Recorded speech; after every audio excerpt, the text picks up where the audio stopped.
Recording.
Almost as if she's looking through you, inspecting you, before she introduces herself. And this is where the first track would come in. Mm-hmm. The one that you just linked? Yes.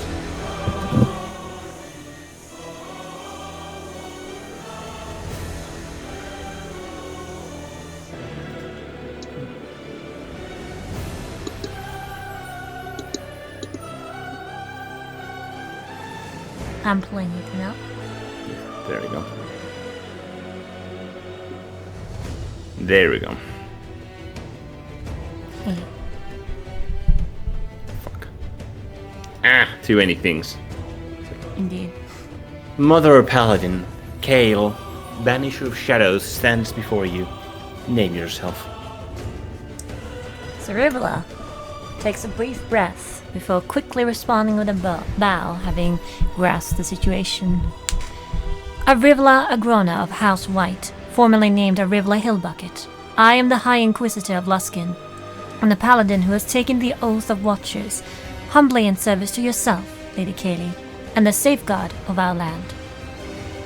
She waits for the goddess answer, having spoken her piece. Not long passes. You don't really know how long, for the silence that the seconds envelop seems innumerable. But after 10, 20 seconds, a minute? How long did the silence after your response continue? And what might the goddess be thinking right now? Many questions race through your mind. Until the goddess finally speaks again. I wish to test you. I wish to see if your mettle for myself, for you are one of the very few in recent times who has drawn my attention via my subordinates. You are extraordinary in more ways than one. Yet I wish to ascertain just exactly what that something is. She then points her hand forward and clutches the gauntleted hand, only for her hand to surround a double-edged giant axe of pure white energy, which manifests in it. She then points at you with the flat side of the axe. Are you ready, Paladin of the Watcher Order? Or might you have something else in mind till we get this underway? Hearing his glowing praise. Let's see. Urvla gives a curt nod. To begin with, I have one simple question. If I might ask, where are we in this moment? And at that, you see Kale wave her other free hand this time. As your surroundings start to shift. You hear the you hear the movement, the free-flowing movement of water. And as you look at your feet, you realize that you're standing on, or rather in, water. Waters of different depths, although they can't be separated by more than a few inches per layer. And a pure white layer of wall, which honestly you can't tell, but would assume is divine energy, surrounds you. Alright. The goddess then turns to you. This is one of the many demi-planes which I hold the command over. This one is a test of Mettle. Straightforward enough, I'm certain. And she does. I understand. I am honored to set foot here. Hold on, pause. Uggy. Yep.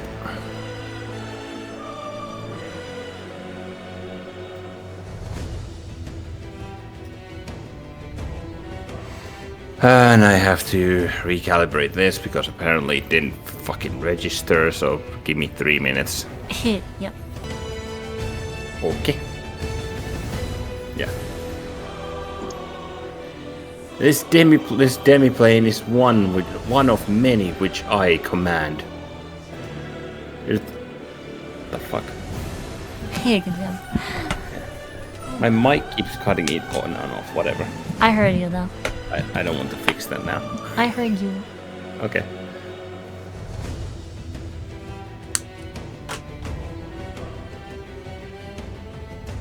As for why I have brought you here, that I have elaborated on already. If Yeah, there is anything else... Yeah, she didn't ask that. She didn't ask that, so... She didn't? No. I really didn't say why am I here, because that was an unnecessary question. Okay. Now then, are you ready, Paladin of the Watcher Order? Or might you have something else in mind till we get this underway? I will hold my further curiosity for after this, if it would please you, Lady Kaylee. As he then draws her sword and her shield, chanting a few words. Her blade shimmers with divine power, and shortly after her armor gleams. Arivilla then imperiously shouts, as she might in any other battlefield of this caliber, as she calls forth the celestial servant with a small smile on her lips. As she, addressing Lady Kaylee, shouts, Lady Kaylee, banisher of shadows, I ask for aid from the heavens in defeating this foe. Yes, I'm you see, yeah. For Jess, I am asking for aid to defeat the goddess. I caught that. I'm not a numpty, as you British call or say. Yeah, sorry. Numpty. You see, like, and to your almost surprise at this, almost a pretty cheeky move, all in all, considering what you're doing. You see a form form next to you, directly in front of the goddess, and a planetar of considerable size appears, approximately 10 or 15 feet from Kayla and you. Nice. And let me do this. Oh. Fun.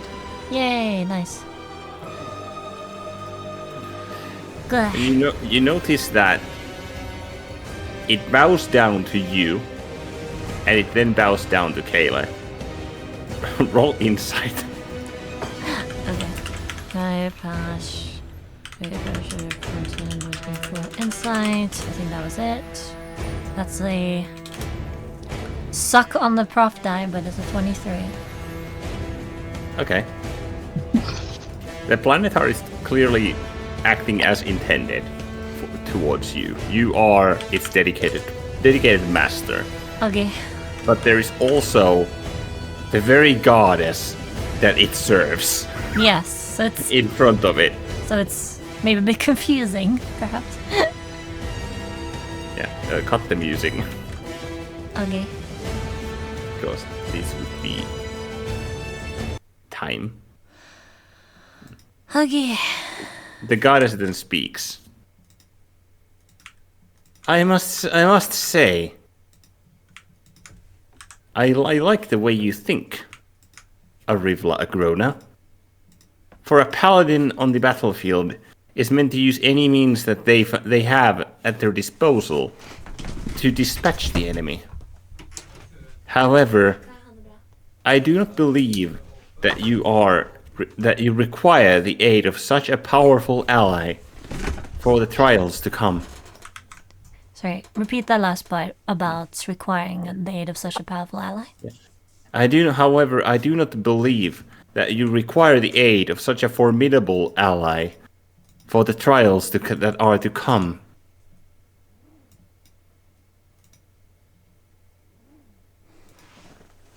Alright, I'll on site on that one. What is she getting at with that one? Either thinking or insight check. What does she appear to be indicating with that? Are you rolling insight or are you rolling logic or conclusion? What are you doing? Probably insight followed by logic. So you're trying to figure out what she means. Yes. In that case, it's logic followed by conclusion. If you're trying to figure out her current headspace when she said that, then that's insight. Well, logic conclusion first. Also, whatever. I'll just fix it.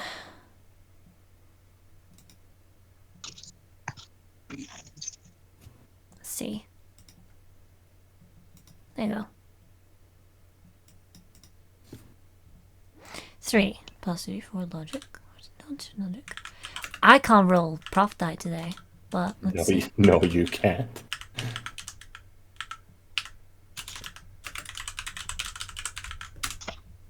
There we go. That's a little bit more like it. 21 logic, 33 conclusion. Ooh.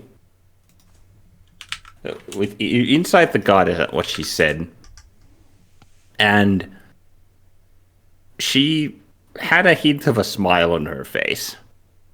She seemed to have approved of what you did, and clearly the cheekiness of the move did not go underappreciated. That you would summon her own effectively essence to fight her. As for logic and conclusion, you don't really know what she's meaning because she clearly challenged you, even gave you time to prepare. So you're a bit confused about that. So is this not... So you think that this might not be the trial or test that she is planning on putting you through here? Let's see. It's just kind of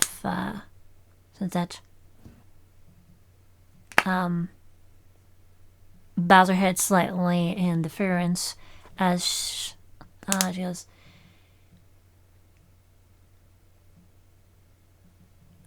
I am pleased you would offer such high words of praise to me for me. Though I'm uncertain as to what you mean. However, I suppose I'll simply have to learn in time.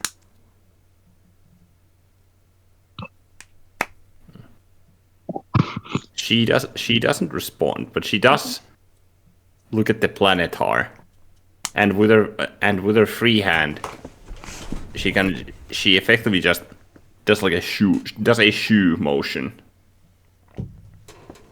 and the planetar bows yet again. Okay. And with an echoey voice says, I understand, lady. The planetar vanishes. Okay. Alright. She even turns to you. The goddess does. Worry not. Worry not. We're not. That should... God damn it, I can't fucking think. Worry not. That is not an act of hostility. However... And she just kind of... tapers off at that. As she then looks eastward. Almost like she's... looking for something? I would try and look in that direction as well to determine what she might be seeing. Searching for. Yeah. You don't really need a perception check for this. You see absolutely nothing out of note other than this beautiful water-covered arena.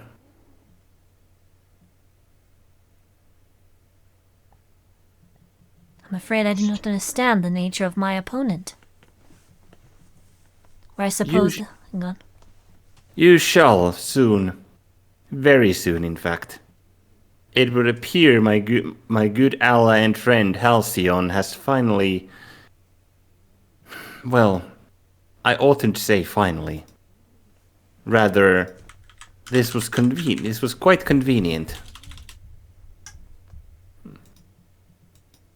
And you see the goddess wave the axe, and it vanishes. Okay. And you see little white particles meld into the walls. She then crosses her arms as she looks about roughly 10 to 15 feet to her right, or eastward. It would appear that they are here. All right. I understand. Yeah. She simply says as she patiently waits. And here's your next track. Okay.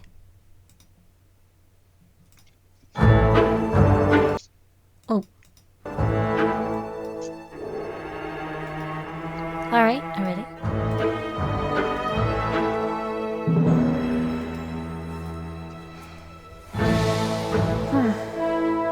Here we go. Again. This is not quite what we expected. You have this. In front of you just opens a portal. And out of it leaps clad in sizable flowing magenta and pinkish robes with black tones and black hair, pink eyes, and a grin on her face, with an instrument, some kind of lute or a guitar in hand. A human woman, shorter than you, but sure as hell has more energy than you. Woohoo! First! I won!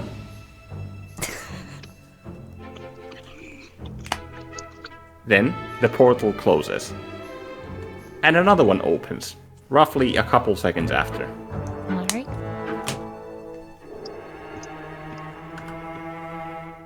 Another individual steps out. This one is a male, an elf. At a glance. Hey! Oh, good gods! How are you that fast, Alaha? And I'm supposed to be the reckless one. You run straight into danger, and I love it. You see the man fall on all fours as he gasps for air. Well, that's because you're slow. Oh god, it's fucking Priscilla all over again. The elf male responds, but have a heckling a fist in the human woman's direction. Huh? And you say that to me once again, and you're flying in a goddamn river again. As you see the woman raise her lute and clobber the man over the head. Ow!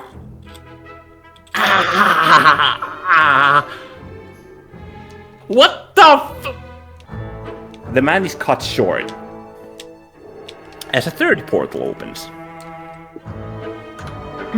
Arivla is just looking at this with a puzzled expression while also side-eyeing the Mother Paladin. Kaylee has her arms crossed, eyes closed, and tapping her left foot, almost like impatiently. Yeah, she that's what I expected for a second. Just A third portal opens. remaining quiet and waiting for this to play out. Not about to invite Kaylee's wrath. This is another human woman. Okay.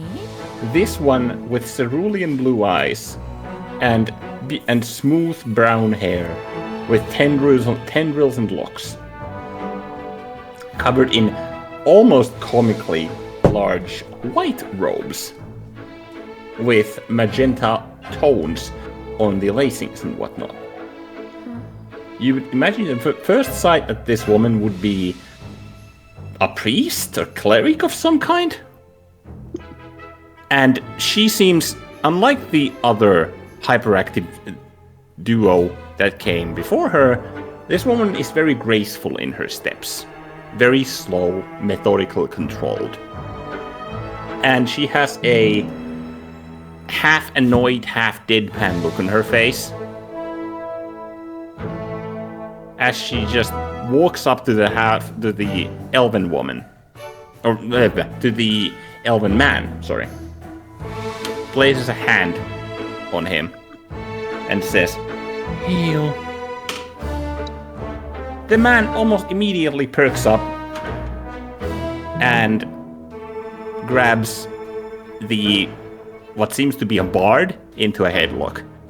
"You bastard, do that again, And fair enough. Their bickering soon becomes background noise. What do you do, Arivla? Arivla. Let's see. Is there a silence spell there? Essentially? No, they are arguing, but it's just like they're arguing / bickering / beating each other up. Arivla will clear her throat as to get their attention. Do they do anything? The bard and the elven man don't. All right. However, the cleric-looking woman steps up. As soon as that happens, Arivla performs a graceful bow. Well met. I take it the three of you will be my opponents. You look rather strong. Might you be the reason that we were called here from the seance or church rather? I do believe so, as she just glances towards Mother Paladin Kaylee. Kaylee has stopped her tapping of her foot, but still has her eyes closed and arms crossed. She is too tired. Almost as if telling you, Okay. figure it out. Yes. I'm just making sure that yeah. So taking the message that you deal with it. You three are to test my mettle.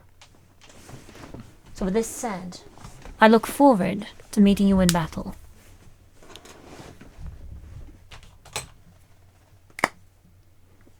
Then, The woman, I'm fetching their tokens. Hold on. okay. So here are the also these can be deleted. All right. I look forward to crossing blades with you. There we go. That's the expression I was searching for. There you go. Yeah. So here are in. Just put them in random dice rolls if you don't mind. Yeah, sure. In random dice rolls. Yeah. I can just send them in the DM. Yeah, but it's because then I don't have to click off the screen. Well, can't you just shift the... I can send them in that random dice roll. Sure. Thank you. Which one? The Secrets of Diothetus one? Yes. Yes. That's Sure. where I am. That's where I will be. Most of the time. Okay. Sure. Let's see. Yeah. Da, da, da, da. So in order of appearance, the human bard, Okay.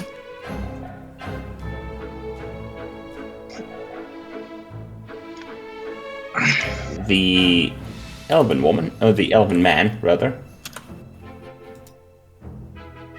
Oh man. Okay.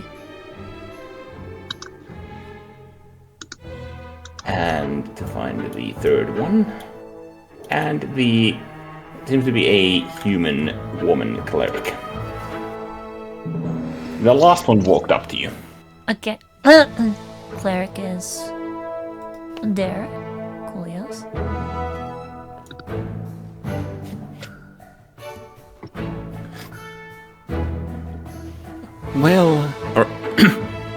Well, the cleric just kind of like has her hands in front of her, clasped them together, has this deadpan look, nodding backwards. None of us have blades, unfortunately. Nor are we actually aware as to why we are here. We're simply summoned to be here. Oh, but I suppose self-introductions are in order. Elun Idra, Ellen Idra. a cleric to the Halcyon. Ellen.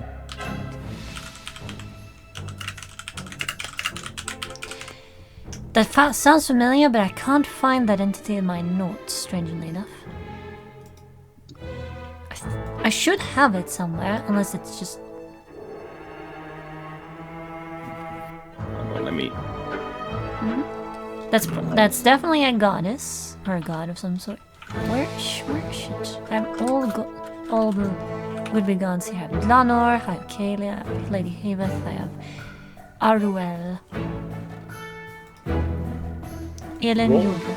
Roll religion at advantage for me. 2 to 20, KH1 plus 3 plus 2. Let's see here. What's my religion? Oh, yes. Halcyon 34. You would know that is one of the titles of Lady Haveth. Gotcha. That makes perfect sense, you know? There you go. So, notes, Lady Haveth. Also known as the Halcyon. There you go. So it's Jodra. There we go. Interesting. Okay, I put her there. Cleric off. Haveth the Halcyon. Very nice. I assume the rest will introduce themselves in order as well. Or are they still just bickering?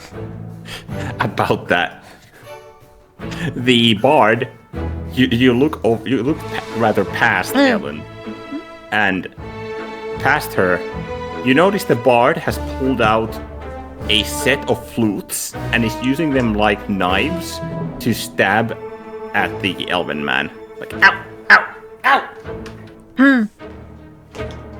And they're just kind of like running around. Perhaps you ought to get your companions under control. She just kind of remarks a bit dryly.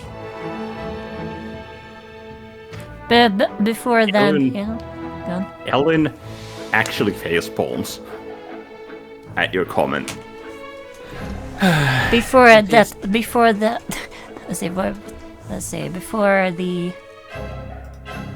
how is she dressed? Cool. Yeah. Ellen? Yeah. Before the bard kills the other one. Preferably.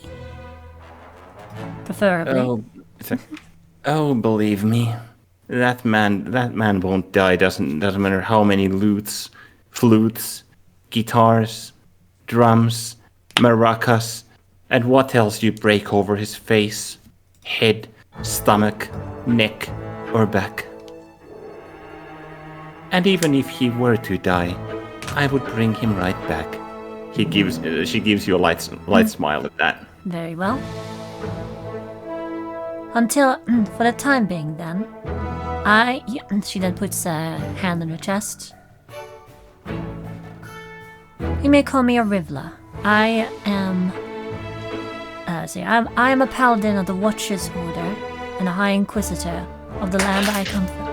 I presume they're in the same land, so a High Inquisitor of Luskan. That's what I will say. I get a bit of a curious look from her. Like, Luskan?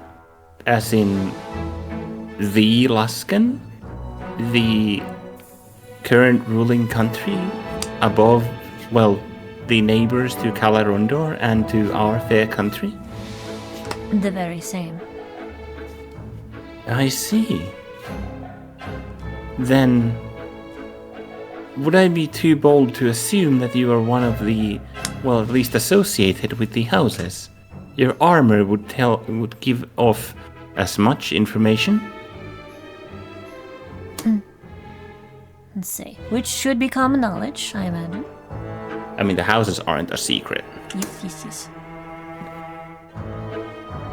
Does she seem bothered or curious about this? Roll insight. Yeah. This woman is surprisingly deadpan, but Very.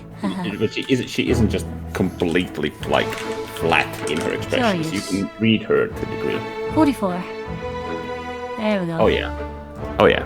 She's more so intrigued and curious as to why are they summoned in the presence of someone like you, effectively. So then associated with House White, if I were to guess? Let's see. Well deduced. But yet ease. I am just as curious as a lot of you.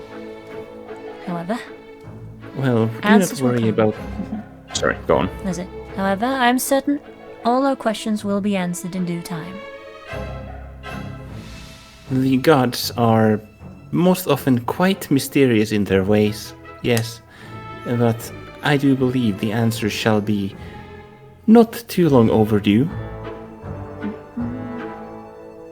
However, you and I believe, well, are you a faithful of the Halcyon as well? Let's see, I would be as well. Let's see. She is one of the gods which I follow, yes. I see. Quite interesting then. I should provide some background information, as I see we have not been cut off yet. I am indeed a follower of Lady Hiveth, a young one, but a rather skilled one. I have never been to the great country of Luskan, but it is something that I do strive to, well, make way for eventually. Assuming we survive and my sanity survives. Again, gives a glance at the two idiots behind her. Yes, let us pray for that. The reason why I say this is that I am, one might say, the leader of a group called Wondermenders. We hail from the southern continent and country. Have I heard this name before? No, this is news to you. It's wonder, as in like to wonder, not wonder. Does Kaylee still seem impatient? Or is she... At that name, Kaylee actually opens her eyes. They are heavenly blue. Okay. She looks, and that is one of the reasons for why you have been called here at this time. Thankfully, Lady Halcyon allowed me to summon you three. Though realistically, there's only need for one of you. And then the cleric then continues, Ellen continues. I supposed as much, but my apologies, lady. You notice, like, she cuts her sentence short because of the noise that's coming from the side. And she then looks at Kaylee again, kind of like asks, "May I?" With Kaylee responds with a nod. And you notice she brings her hand out, and a radiant yellow ball of energy starts to form. As she walks up to the man and point blank smacks him to the face with what you know to be guiding bolt. Like, ow! Fuck! The man flies to the wall.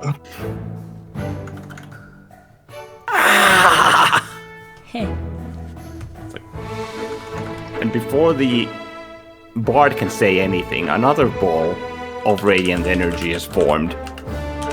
And she's hovering it over her shoulder at the bard.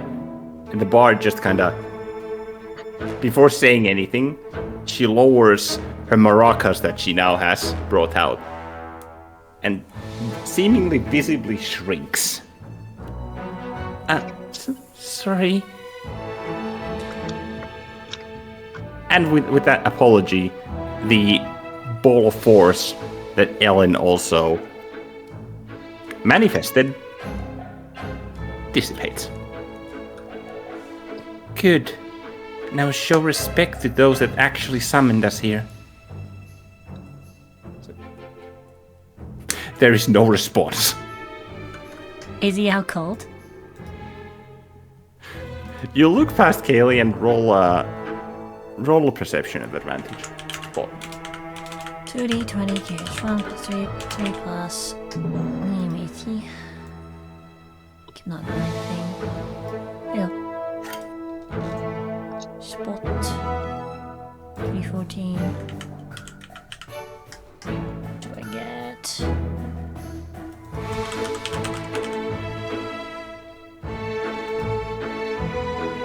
Yes.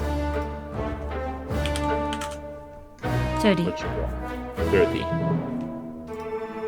The man isn't unconscious. He seems to be rubbing his face, or freaking forehead rather. But that definitely stung. Ariel's just going to purposefully march over to the fellow here. And extend a hand. Are you alright, sir? He almost immediately takes your gauntleted hand. And this guy, and you notice the moment he grasps your hand, this guy's grip is firm. thankfully, I'm also firm. Is he 18 strength firm? Yes. Interesting. He's very much 18 strength firm. This guy is, now that you look at him up closer, he's pretty built. Definitely, like, if he were to be like if you were to classify him as like something, you'd probably say he's somewhere between Wolfe and Strako. Interesting. Very martial build, from what you can tell. As she then pulls onto his feet, and then... Thanks! You're quite welcome. As she then moves back over to her place where she was.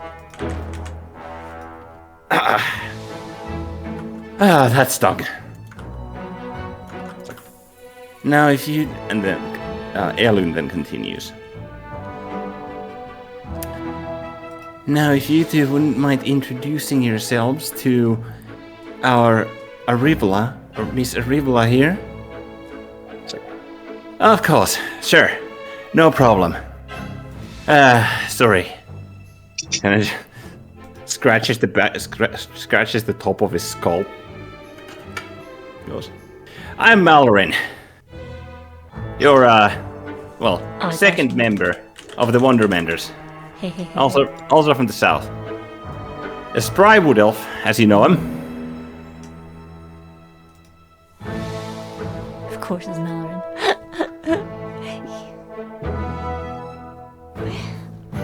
Alright, so third one. As I assume they go. Yeah. Oh, what? Roll memory at that.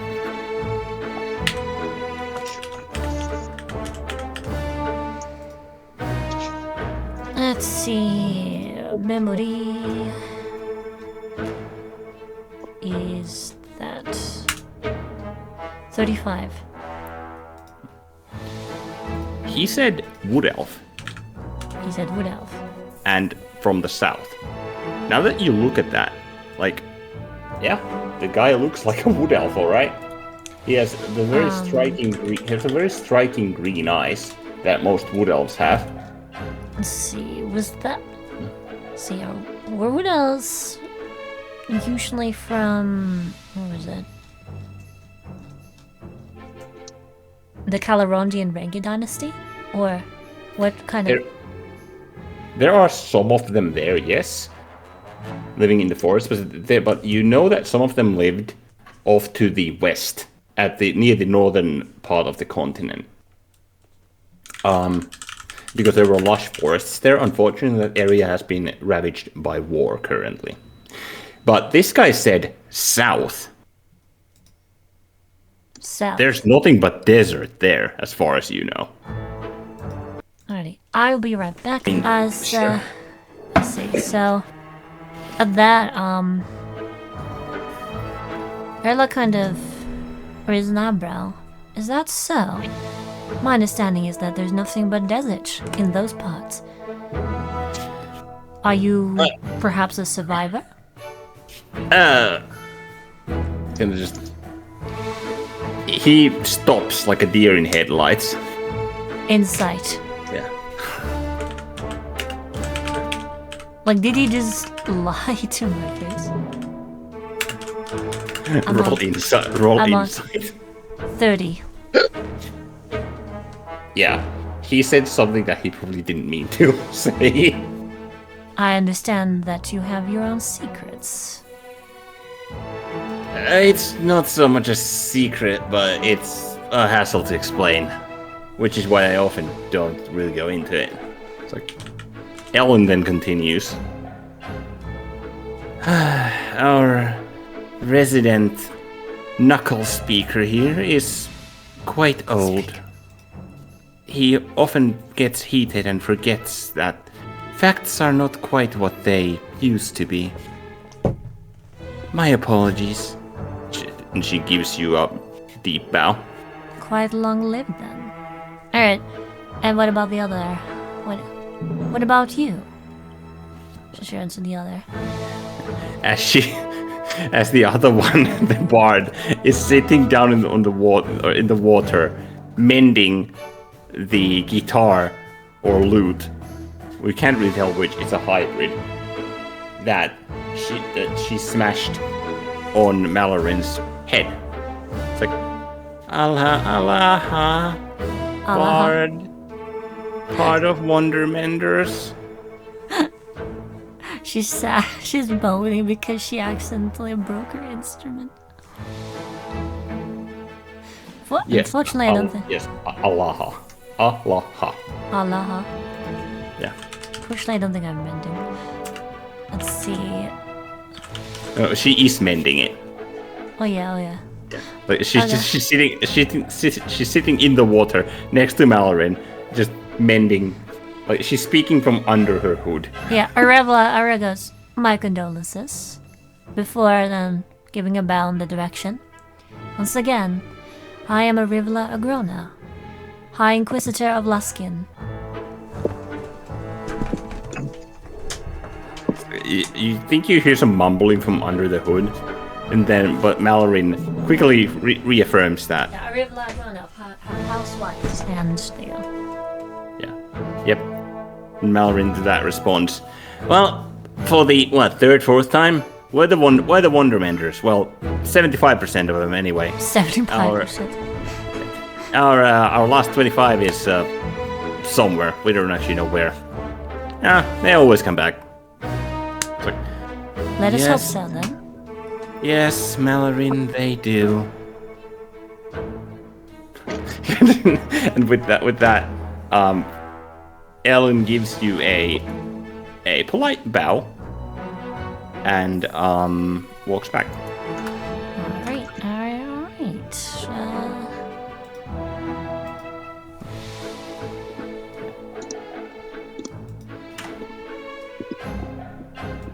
It's like, and Mallorin then speaks, putting his hands on his sides. Well, why exactly were we summoned here? Or called, whatever you want to call it. It's like, our attendance was requested, Mallorin. Be polite.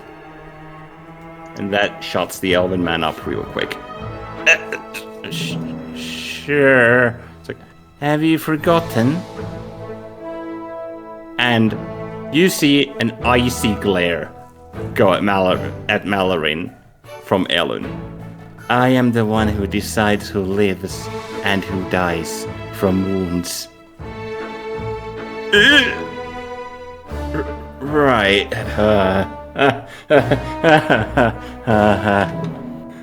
An uncomfortable laugh leaves the elven man's lips. As finally, the three have settled down.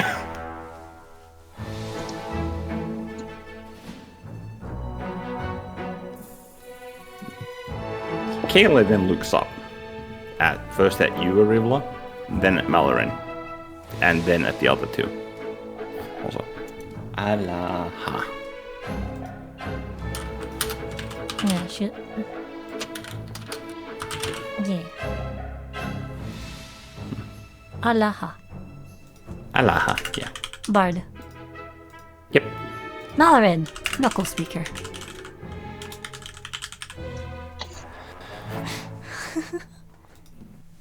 The reason as to why I dispatched the Planetar before is that I shall not be the opponent you will be facing, Arivla Agrona. I understand, my lady. Or Lady Kaylee. Quick understanding is good, especially in your profession, as I understand.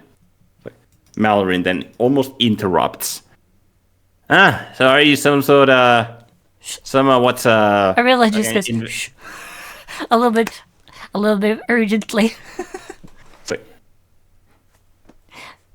Not in a sort of scoffing way, but just kind of like... It's like, shut up!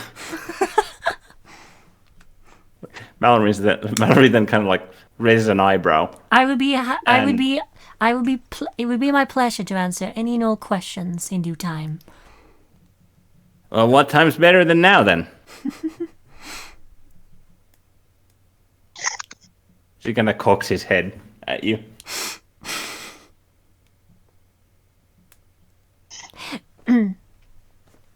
I believe we're here at the grace of our host. Yeah.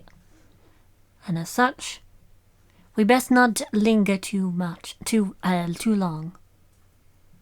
Right, but she kind of answered the question already. She's not the one you'll be fighting. So who else than I is going to be your opponent? And I've never backed out from a fight, especially from someone who's as strong looking as you, lass. As he cracks his knuckles. Kaelin actually takes a step back.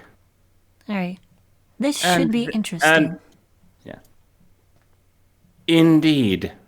And that is the crux of the situation currently. Arivla Agrona, you are to show your mettle against this man. Very well. Let's see. The area has been warded from death. However, anything else that either combatant may come up with within this space is permitted. For that is how combat often manifests. All right. It's like, you see Mallory's kind of hopping from one foot to another, like splashing the water Okay. at his feet. Like, Yeah, seeing that, I think that he's probably gonna be like he seems like somebody who's mobile, right? roll intuition Huggy. at advantage, actually. 2d20 kh1 plus 3 plus 2d14 into it. Oh yeah, and I got a d4. Yes, you get 43. like 43. Yes. So, you are 98% sure that this guy's a monk. And a pretty freaking high level one at that too. Yeah. I feel like being on horseback would probably be useful against him, right? To a certain degree of mobility, you could get some advantages, but if he manages to harm your mount to the degree that you get knocked off, for example, that might be kind of bad. Which I should be good about because I'm a cavalier, so Yep. I'm pretty good at fighting at horseback. Plus, I can force attack to target me instead. So she then turns to. And not only that, but with a 43, you're also pretty sure you read up because you didn't never actually met monks back when you were living with your original parents. But there was a monastery decently close, like a day to travel away. And you remember, like after you were taken in by the Agronas, that there are several different schools or traditions that monks can take. And this guy is more than likely a drunken fistmaster. All right. Which means they are a bastard to try and hit. So I definitely feel like having my longtime friend here would be to my benefit in battling him. Yes? Yes, if you can stick to your own strategy, that is. If I can stick to my own strategy of staying on horseback, yeah? Yes. Yeah, just generally You having do. that. So, let's see.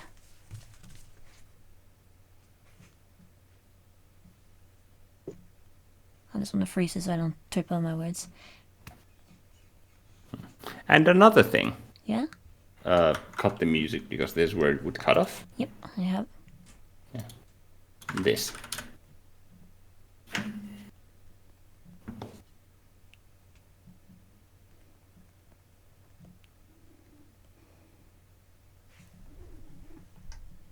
What this? Let's see. Okuri Okami. Okay. Okuri Okami Gari. Ominous music. Another thing. You didn't really pay attention to that, but your divine sense activates. Interesting, just automatically. This, well, more like it seeps through. This guy has the stench of the abyss on him. This kind of slowly narrows her eyes almost imperceptibly. She turned. Roll deception. Alright.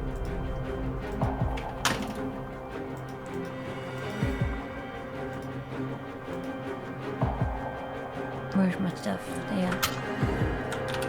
I have an inspiration. I have two. I don't like the feeling of this, so. Perception. Spend two. spend inspiration. Here. Where's my deception? There.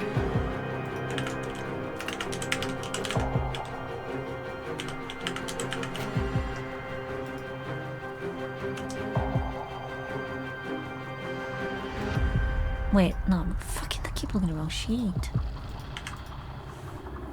I don't have that. There we go.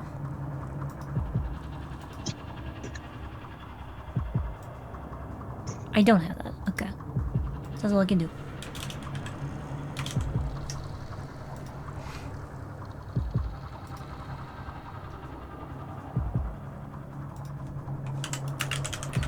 Deception. 28.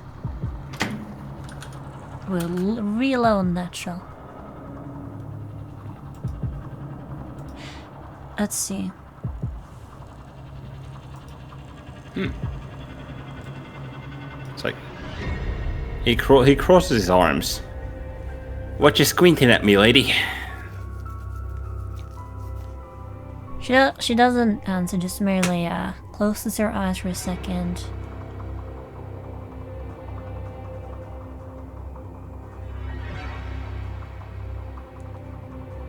Something weird about me, perhaps, maybe? See, I'm just typing this here. I'm not that ugly, am I?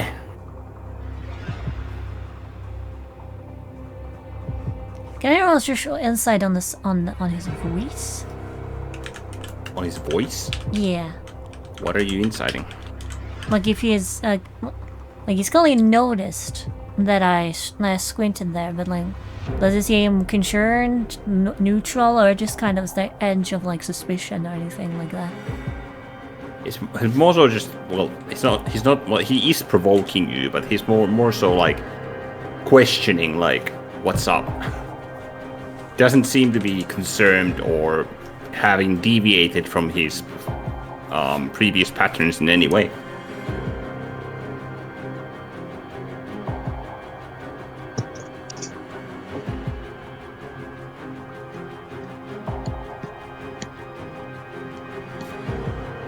What arrive la do? Oh, I'm just typing these.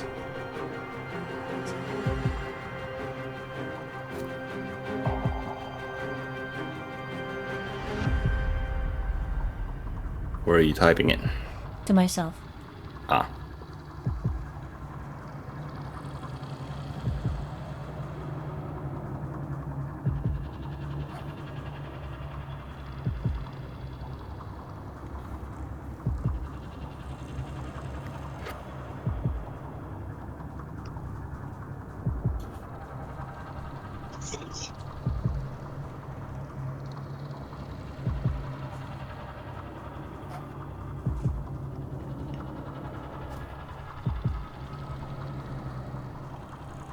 Alright, after a moment, she opens her eyes and answers, I'm simply reminded of an odd smell. As she then turns towards Lady Kaylee. And before you do, the man responds, the abyss, right?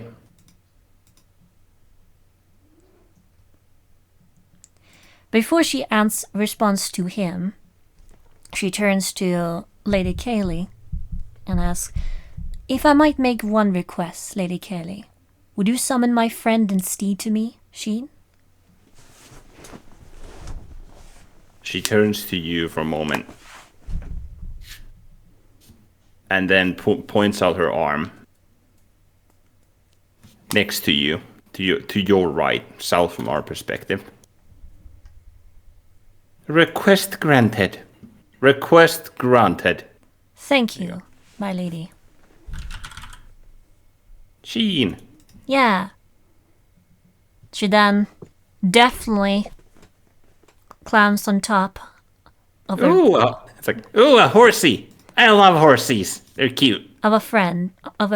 She then just brings her sword up high. She then turns toward Malarin and says, let's see what's the phrase.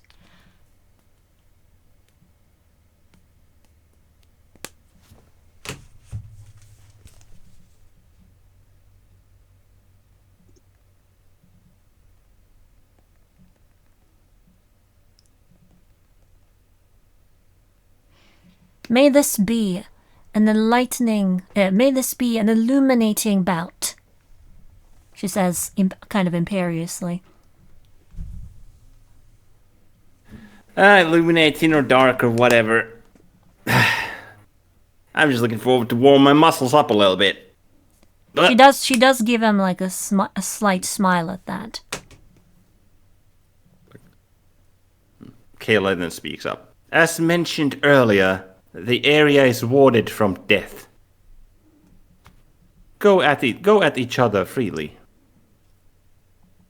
Very well. Are you prepared? She asks Mallorin. You see him reach into his robes. And what he pulls out is both kind of intimidating, but also impressive. Okay. A whirl of chain and steel and polished wood come out. Yeah.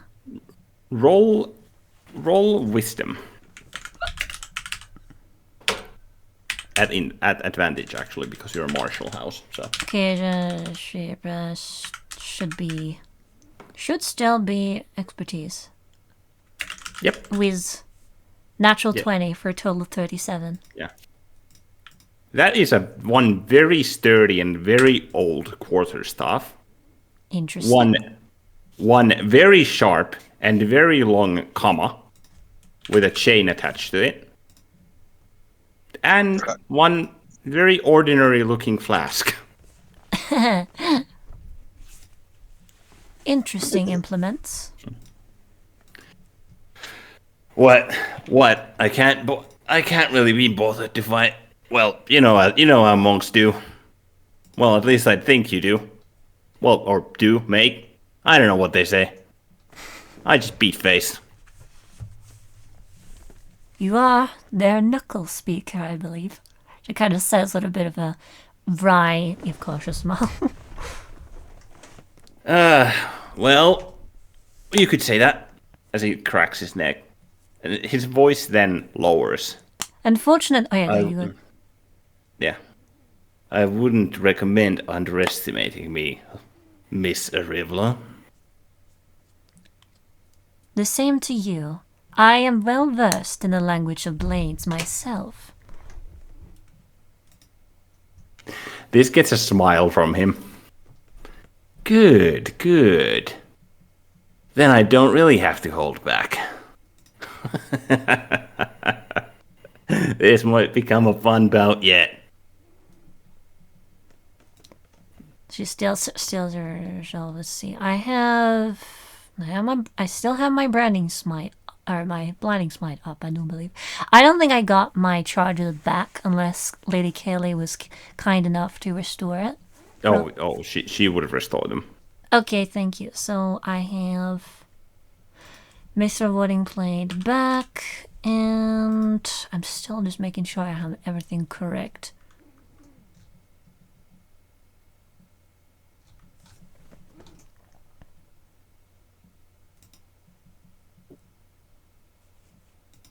So do I still have Boon of Invincibility, or... That's the one that allows me to once per... I believe we nerfed that, didn't we? No, it's the last thing here, special thing. Once per long short rest can reduce infinite damage to 0. Okay, never mind then. You have it. Okay. Oh yeah, I also found it there. Let's see. It will be tuned to Orb of Regeneration, Mastery both. And music would have cut out here. Yes.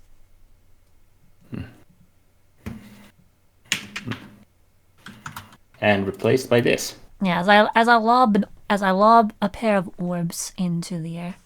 I keep forgetting that's a thing. Yep. As Mallorin as he says that, he takes a swig from his flask. Ha! That hits the spot. Real strong alcohol. And Ellen quips from the side as she's pulling Alaha to the side. Okay. Like, you'll die from overconsumption one day. Don't worry, you'll bring me back, right?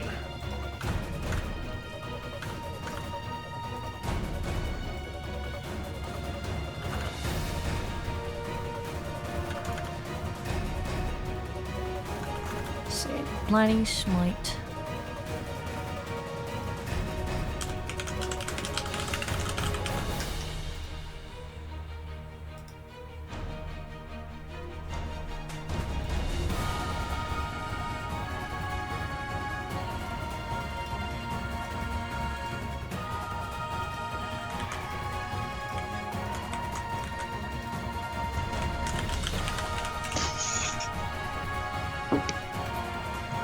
And as Alaha and Elun move next to Kayla, Kayla moves her arm upwards and utters, "Barrier.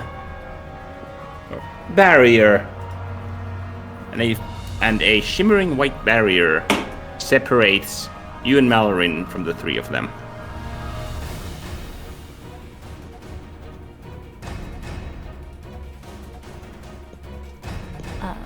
Something else to like.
Also, during the preparation, I assume we all got preparation, or we should just turn into it.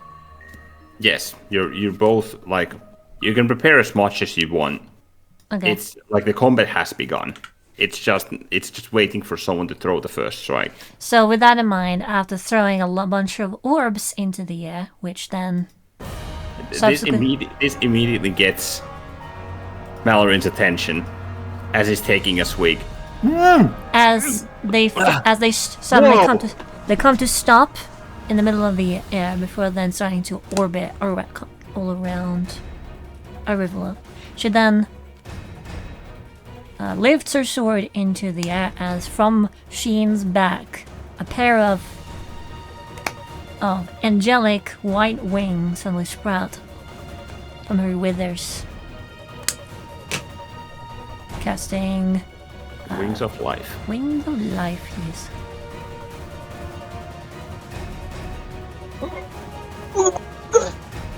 And would end in the same motion. A bangle that's on her leg shines. I'm guessing warding bond on her too. So that's for an hour. Yes. Did you do that? Because I believe you need to hold. Was that concentration? I don't remember. No, it is not concentration. None of the spells I've cast so far are concentration, except for blinding smite. That is the only one that is.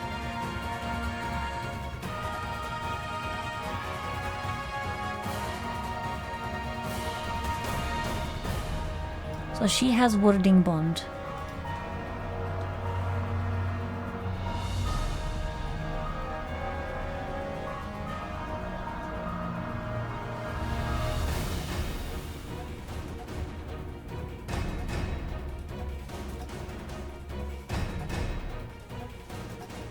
Unwilling bond.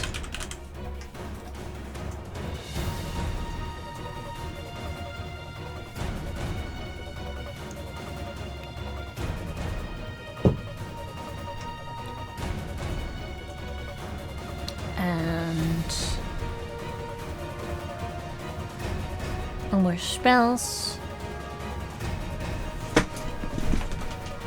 I'll be right back again. Alright, let me find the page again. Yeah, you do that. So, armor gleams, and I'm gonna spend... I'll do the base. That's what I'm gonna do. 3 charges to gain haste.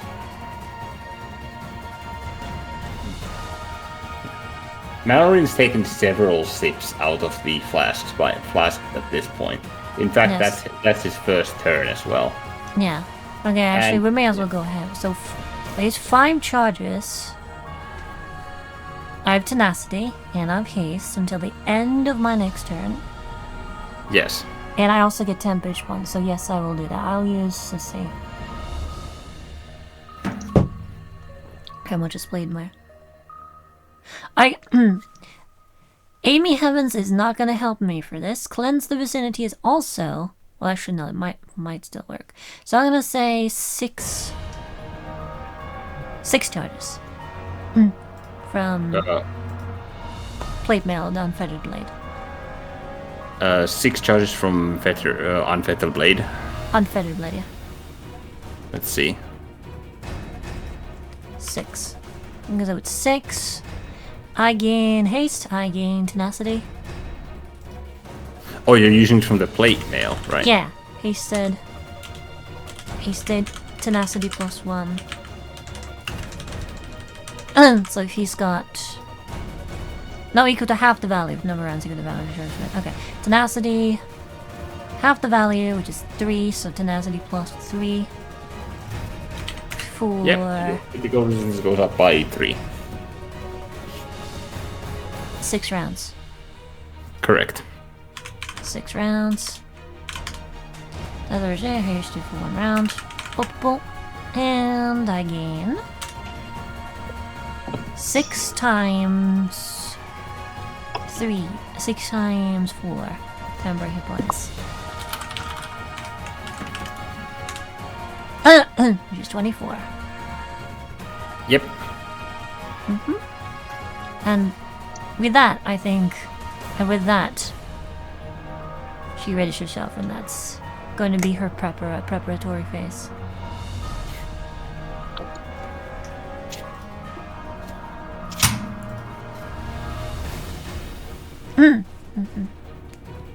Yeah.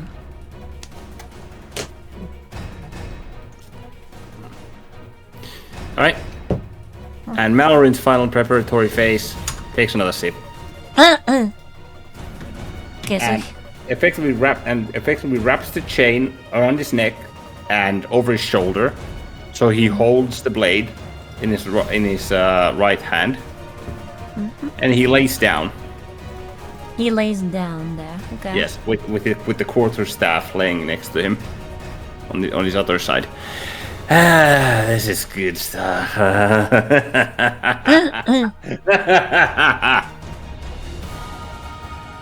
love your intuition on this one. Like, he's just lying down there. Like, see, does it seem like he is like well guarded? Like, despite his seemingly putting down his guard, just lie down like it'd be dangerous to approach him carelessly. Roll intuition, as you haven't exactly fought monks. 3 plus 2d4 Curious Tactics. Plus a d4 from being a sentinel. He's technically prone right now. 33. Okay.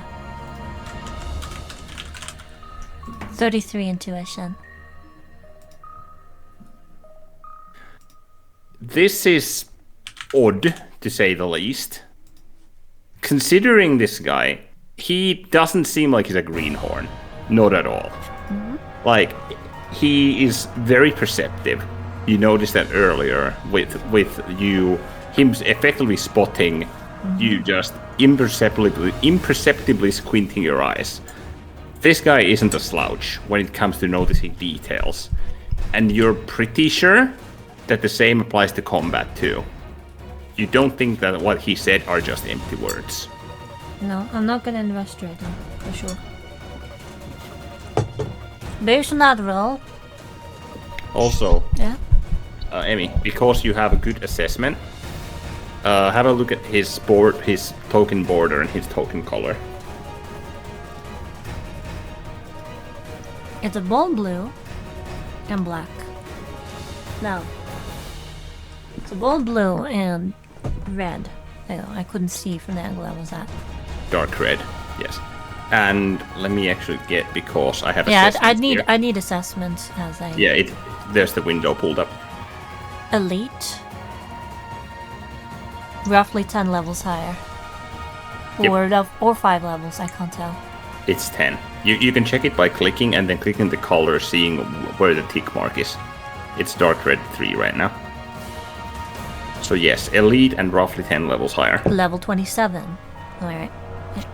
Not gonna show any of that, but that is very interesting. So based on that roll, and my experience with fighting dangerous foes, I presume, how would I think I should best approach this man to get the upper hand? Considering everything, the guy is laying down. You can't fathom a possible avenue of approach that you could, quote, safely approach, because it's weird. But yes, you could just charge and trample him. But he could dodge, or you could land a hit. You could just end him right here and now, by that logic. But somehow I don't think that's gonna be... Yeah. Something tells you that there is absolutely a reason this guy did what he did. There is something here. And you think it might just be a trap. Yes, I think it's very likely a trap. So I do think that there's a way to either safely spring the trap or to avoid it. One thing you can think of is to not approach. That's my first instinct, so to not answer it, to force him to come to me, but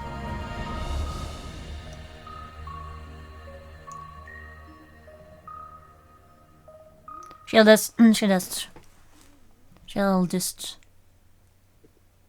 say, "Steady, girl." To she as she holds, takes hold of the neck a little bit. You notice that Sheen is actually nervous. Like, she's fidgety. This man is very, very, very intimidating. Can I try to... In all his laziness. Yeah, can I try to roll animal handling to steal her better so that she is more receptive and not spooked? Okay. Let's see. Go for it. Animal handling, which I'm really good at, thankfully. Let's see. Mastery. So that's 1, 2, 3 D14? That is 3d14, yes.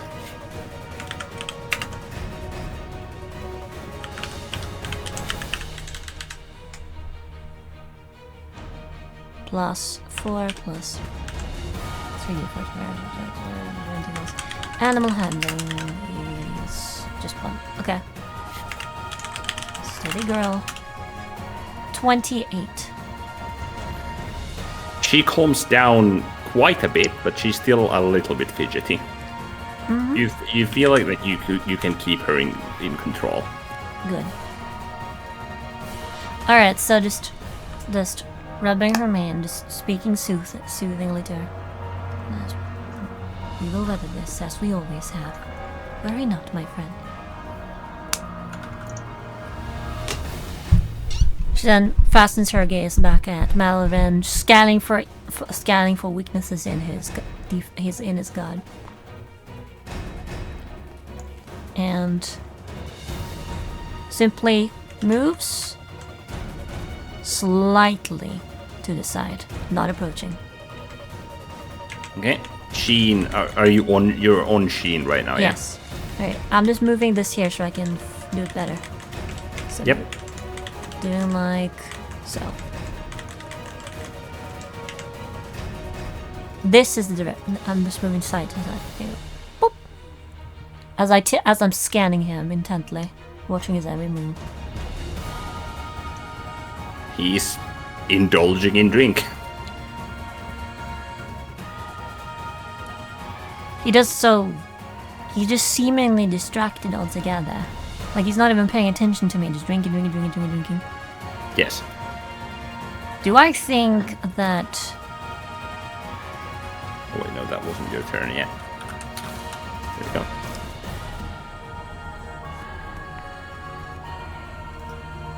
Let's see, how long does it work in? I think it's 1 minute.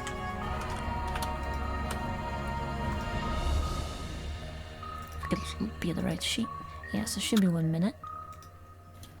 Blinding Smite. 9 out of 10.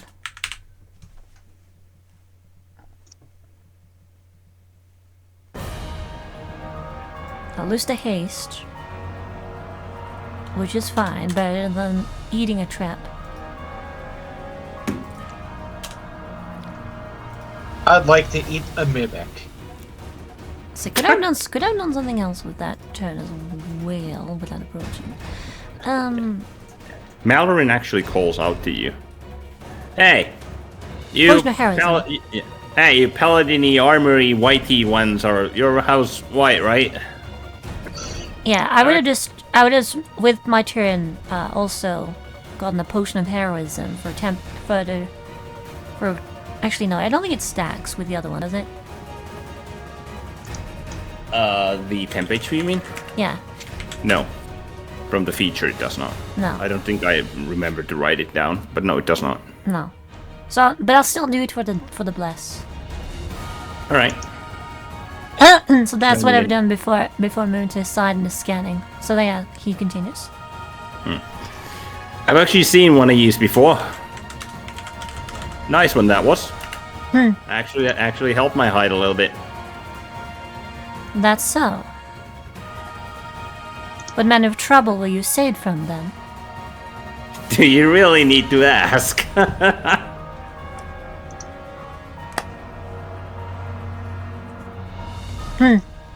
He's still just the same, just lying down, no changes in demeanor or god or anything? Nope. He's looking at you though. Also roll insight on logic on that. What he said. Yeah. I'm using this opportunity to try and field test the waters and see. 3 plus 2d14 logic. 25. Yeah. Nice. He said, "Do you really need to ask?" Yeah. Which means that you two have talked about it before. I'm confused. He said that he says that he has met with a paladin before. Who saved his hide. And I asked, like, what manner of trouble were you did this one save you from then? He said, do you really need to ask? And he then, through laughter, said, "Do you really need to ask?"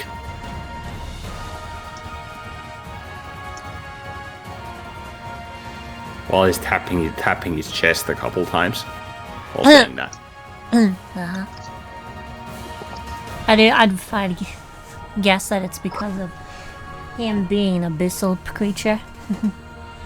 That would be the only thing that makes sense. Strange bedfellows then. She kind of says with an eyebrow raised. Well, yeah, to a degree. I mean, well, it was some years ago. I don't remember, but judging by the way that your companions speak, perhaps a fair few more years than one might imagine. who counts them anyway?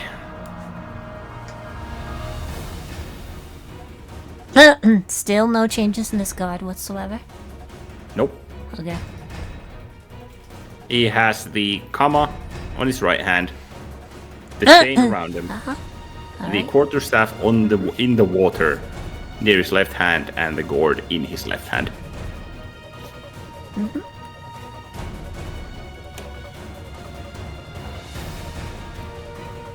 Well, there is the fact that us monks kind of change when we devote ourselves enough to our path.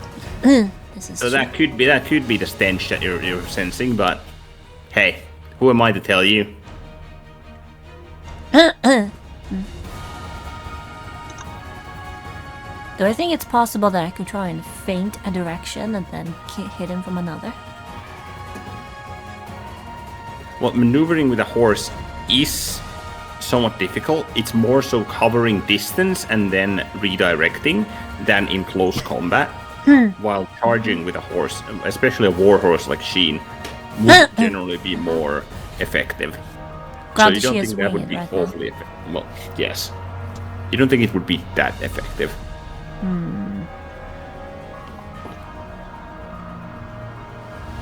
So does he waste his turn then? This pass his turn effectively doing whatever it is he's doing? Yep. Takes another sip. And does he change remotely with each sip, or is he just being like increasingly drunk? Increasingly drunk and increasingly more jolly. I see. Being a drunken master, I'm sure he'll just make himself more powerful. Now, back on my turn, I'd like to roll a strategy track to see how I might best do this. Because if he is waiting for me to make the first move, make himself increasingly more drunk and seemingly preparing for my advance, so that he can catch me off guard somehow. How might I turn this around on him? Because I can't just stand there forever because I don't think I'm going to earn much just hoping that he loses his patience and comes at me. So, strategy? You don't think that this guy would ever run out of patience? So yeah, strategy. Yeah. You think you could Sorry, what, Yummy? It said he'll eventually run out of drink unless he has to comp your flask. There is that. So how do I think I might turn this around on him and get the first blood? Well, based on your previous strategy and logic checks, range is a feasible option. Alright. Well, that no one knows about. So, saying that... Range or reach, potentially. Range or reach. There's a lot of stuff that can do reach other than... Because something tells you that this guy can spring into action pretty quickly. Yes, because of that. Let's see.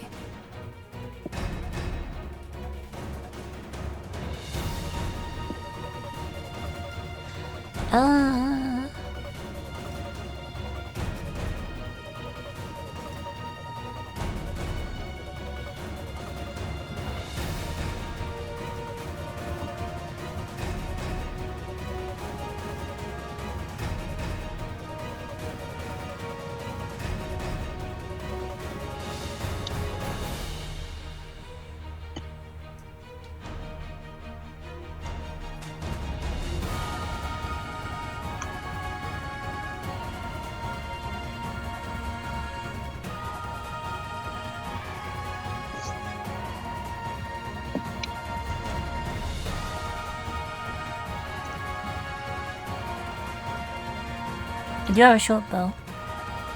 Or I have a heavy crossbow, actually. Which will be strapped to me there. It would be on you. I have a dumb idea.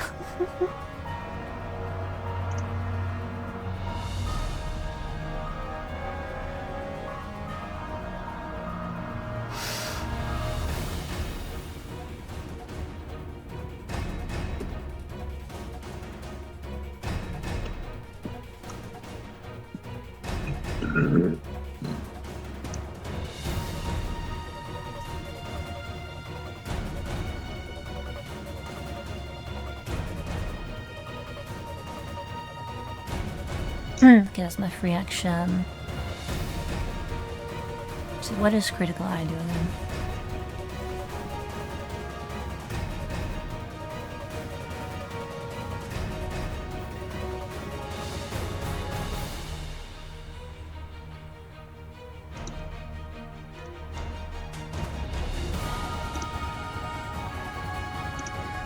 So I could find the condition.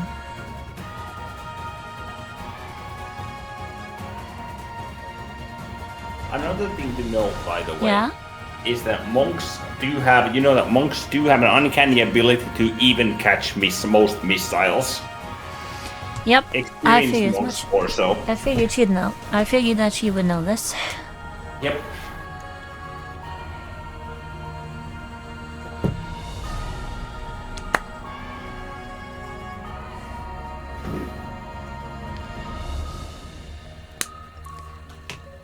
A really silly idea. I'm thinking if I have enough action to throw my sword at him, and then, as he reacts to that, draw my short bow and fire a shot at him. With haste, you could probably do it. Yes. I'm thinking that would be an interesting opener. Must. As I very well could do that, and not... I can just call the blade back to me at the top of my next turn. That you can. So yeah, seeing this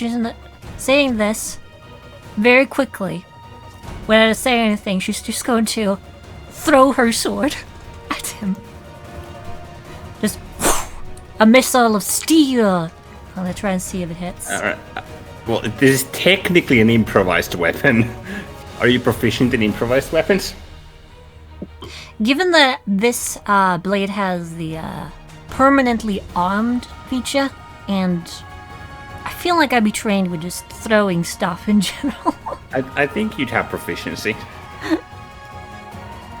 So yeah. You're no tavern brawler, but you can chuck a sword. 18 strength is, say, 4 plus D14 plus. I have. Let's see, Bless is at base, I believe. Hey, another possible thing, at least to consider, is if I recall correctly, Watcher Paladin gets access to Guiding Bolt. Nope, they do not. It would also be a disadvantage anyway. That end. Let's see, and do I technically get advantage because of mountain combatant? You advantage? Oh wait, melee attack rolls. Nope. Never mind. Also, I changed Unfettered Blade from ignores any level of resistance to ignores 2 levels of resistance, because that's too strong. Okay, gotcha. Did you change that just now in the sheet? Yes. That's a 17 to hit, which I don't think is gonna work, but that's fine. It's like effectively, it's a distraction. Yep. The sword flies towards him, and he moves, and it's heading actually for his head, but he moves his head to the side, and it crunk. Though Like, as I'm and doing he- that, yeah. yeah. And he actually leans his head against it, and it burns him a little bit, like ow, ah. Though in the same What is this thing made of? in the same motion as I'm doing that, I draw an arrow from my quiver and my longbow, and then right back, and I'm making a tiak with that. Roll at advantage because he's currently staring at the sword. Amazing.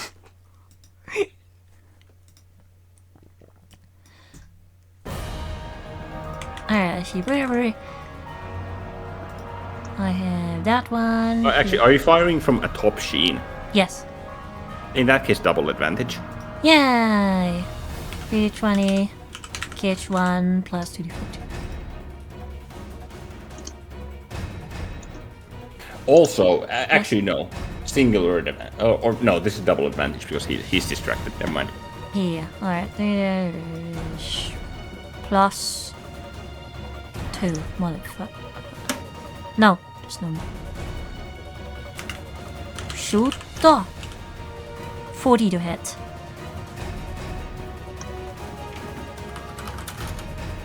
Save crossbow.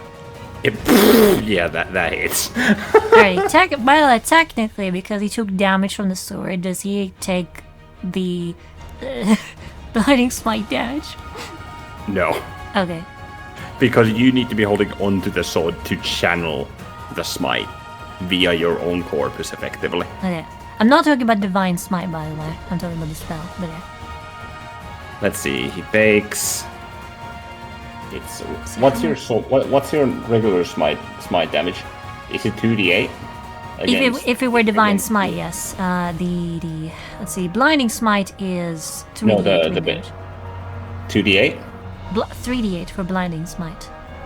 Okay, it didn't gain an extra die if it was an outsider, right? It's the next time you hit a creature with a melee weapon attack, which granted it wasn't, but I had already changed I had already kind of channeled it through the blade and I've chucked it and he leaned into it, so that's why I'm wondering. Alright. Your weapon flares with bright light and the attack deals an extra 3d8 radiant damage to the target. Additionally, target must succeed a con save or be blinded when the spell ends. Is what I'm asking. There you go. I keep losing my track what I was doing. There, heavy crossbow bolts. I have like... I don't know. And also, as he takes damage, you notice that a small shimmering barrier forms around him. Ooh. 30. 30. It's not 29. Alright.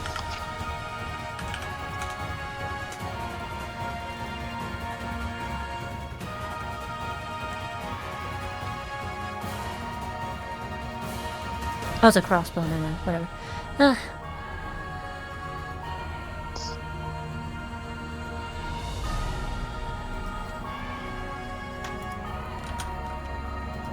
So yeah, how many charges are you using? 3? Yes, 3. 3 charges of this thing. 9. Okay. Leg rest used once. No, that was a blue shimmering barrier. So what do I think that is? Roll intuition. Plus 4 plus 2d 14. Intuition. 26. You think that was some sort of shield? A shield? He didn't use anything. And it doesn't seem to be mechanically, you think that's temporary HP. Temporary hit points. Okay.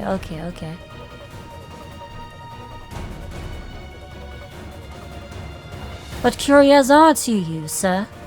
She kind of says with a bit of a cocked eyebrow. Ow!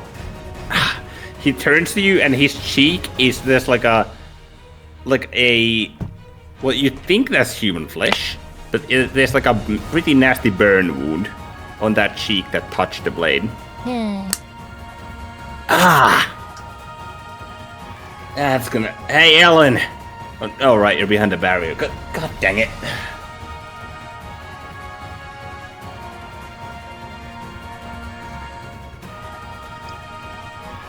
See, that was one attack. That was the harassment attack. That was a shoulder attack. Reversed. And do I have any more attacks I can use? Oh, yes, I do. Yeah. Did you fire the heavy crossbow already? Yes, I did. That was what? 44. Yeah, 40 to hit. I didn't roll damage yet. Okay. So I would do that in the same motion. Damage is. See, he is going to attempt to stop that. Alright, I need to roll damage first though. With deflect missiles. Yeah. Oh yeah, put this down here. It's easier. Crossbow is 1d10 plus. He'll probably make it. But I'll take his reaction.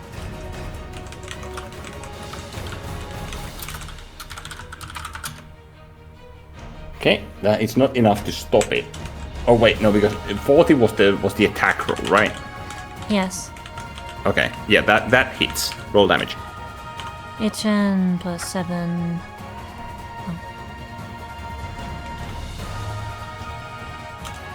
Just do it for this one. I thought at first it was a bow, but it's a crossbow. This one. Yep, it's a crossbow. doesn't do a lot of damage, so it's a 4. He'll make that one, but I'll use his reaction. Yep. How much damage? 4. 4? Okay. So actually, like, he sees it coming. Because he burned his fucking face on your sword, so he naturally looked at you. And he catches it in between his feet. His heels. So you just move up. Hey, that's cool. Yeah. And he then, like, alright, alright. I'm not gonna make harassment like that. He tosses it up with, like, a swift movement upwards. Like, of his, like, calves and legs. So the bolt hovers in the air, and he jumps up to his feet with a scarily swift motion. Okay. Grabs it and chucks it at you. Nice. He's using a key point to use deflect missile. That's cool, Yosh. What do you think he used a key point? That's normally how it works anyway. Silly me. Is it? To fire it back, yes, it is. Wait. Oh yeah, shit. So to catch it is not. Oh yeah, I remembered. Right, I remembered wrong. Yeah. In that case, spend 1 key. Because I misremembered that. So yes, he would use a point of key on this seemingly frivolous effort.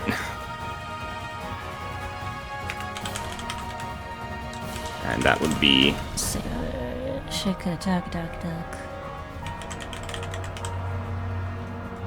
Okay, that would be unarmed strike.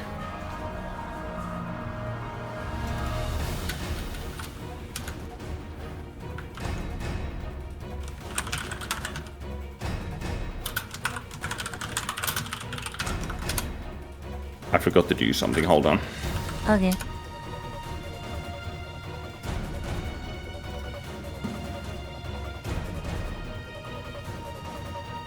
There we go. Okay. Let me roll that.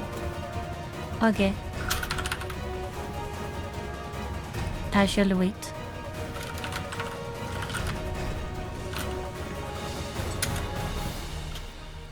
Does a 22 hit? I don't believe it does. Yeah, I don't think it does because you have stupid high AC. Yes. Actually, my AC is 100. Well, Arrivalos may as well be.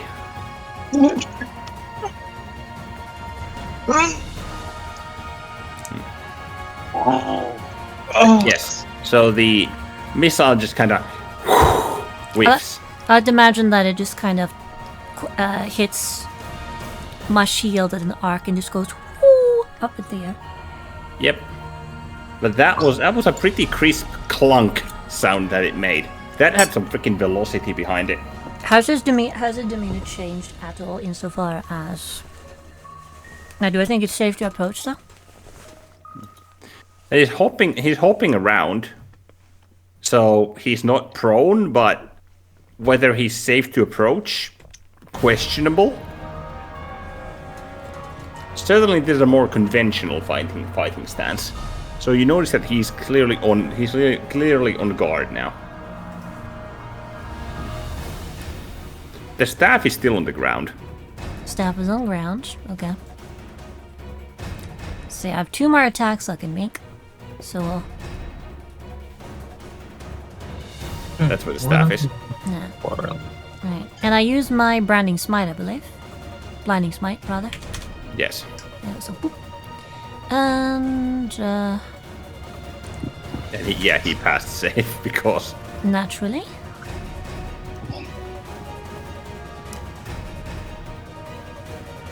So I don't really have much in the other way of... I can't recall my blade back yet, so I'm just gonna fire another 2 shots.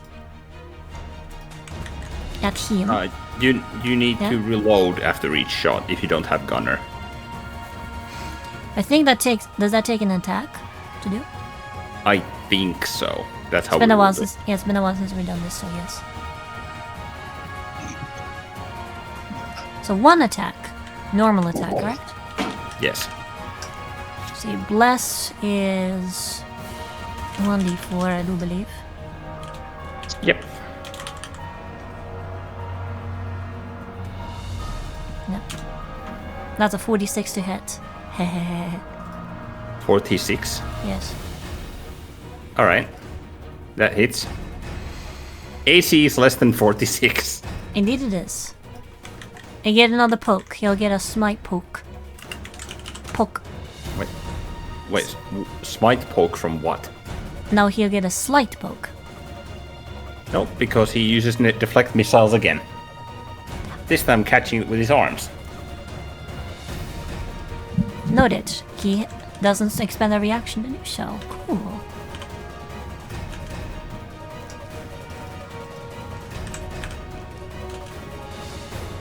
Very interesting. Let me roll that, actually. No, probably. I don't deal a lot of damage with my crossbow. So... Nope. So how much damage do you deal? I would have dealt 7, but... Yeah. No. He just reaches his hand out and effectively punches the arrow in half as it's flying in the air. Whew! Target practice. Appreciate it, lady.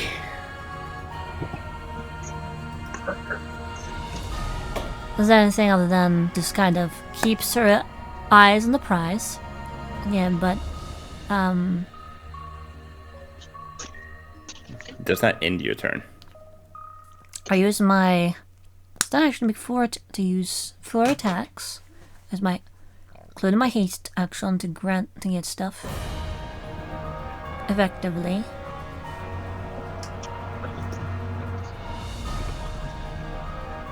I think I'll have Sheen take the dodge action, and that's all I can really do at present.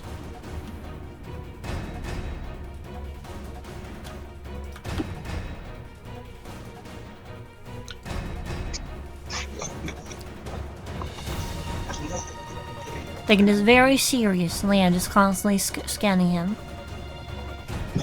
That's all I can do. Which shows that, which demonstrates that ranged attacks not gonna work against him altogether.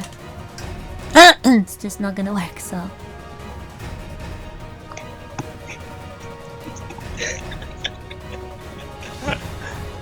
Disregard my laughing, I just had a dorky idea pop into my mind. What's up? Oh, it's more something Emma would find amusing. Just take the song "It's Gonna Work" and just change it to "It's Not Gonna Work." MLP song vibes.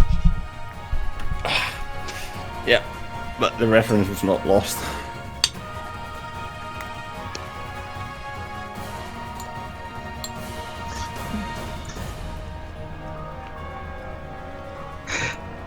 Honestly, it's one of my favorite songs from that season.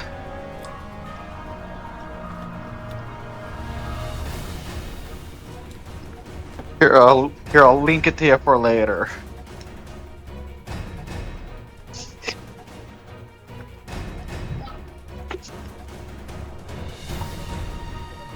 Oh, that one. I see.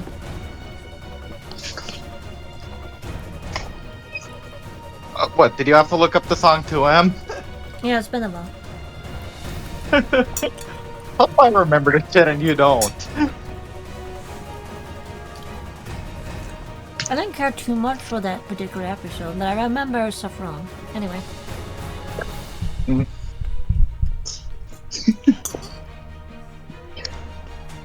What I want for lunch now. So what happened, Sully? Did you end your turn? Yeah, like I said. Okay. Yeah.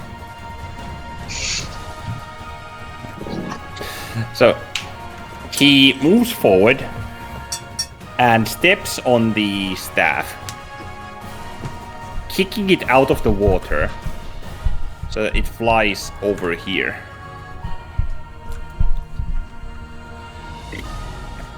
And it lands on the water. Or in the water.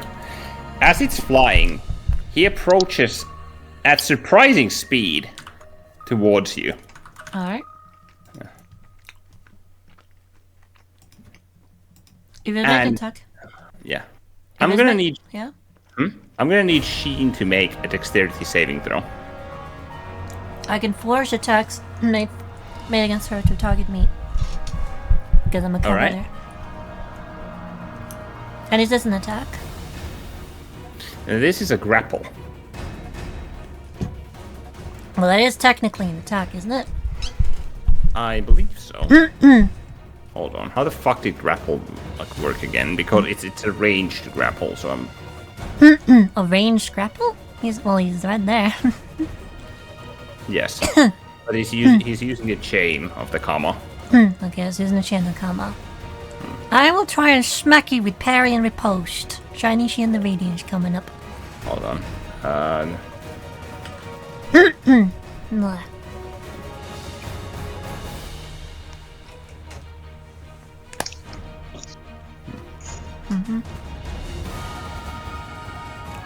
Hold on, because it's... Actually, no, he would come closer because he's using it like a freaking Gotcha. close my lasso, so he would be here. So as he does this, I raise my shield. I swiftly raise my shield. I'm using parry and riposte, 3 charges. I gain. My armor class is now 41.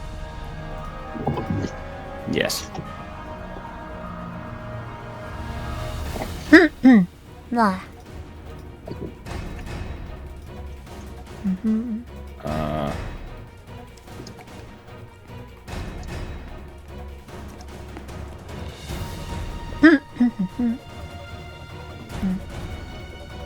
We need to fucking... Reading grapples is so fucking confusing. Alright, well, I figured it out with Haishin for at least that one thing. Yeah. But a grapple check can only be performed against a creature within your unarmed strike's reach. It's a contested strength athletics check against target strength athletics or dexterity acrobatics. Okay. So do you wish to resist it, or do you wish to attempt to dodge it? Let's see. Dodging, no chance. Strength, just maybe. I have good athletics. Is this general, you said? Athletics.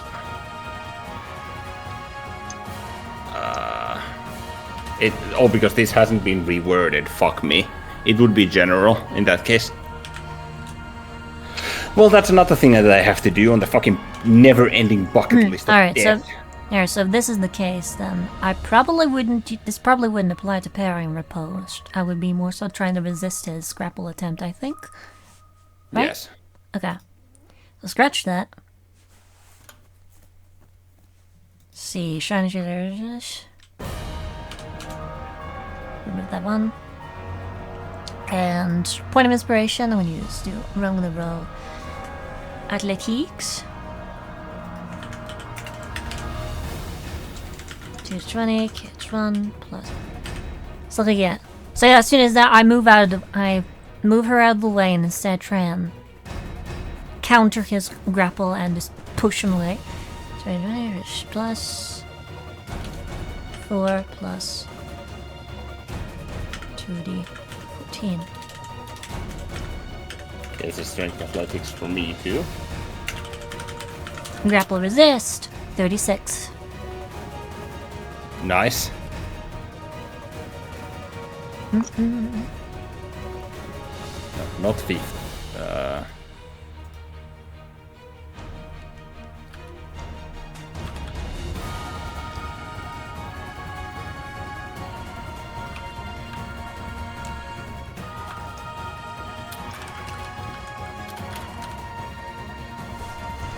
What'd you roll? 36.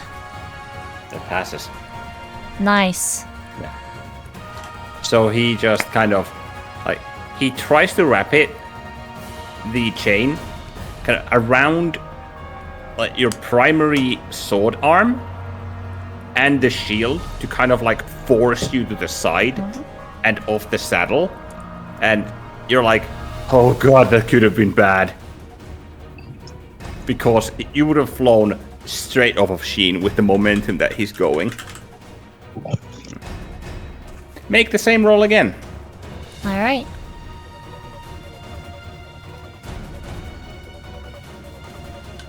Alright.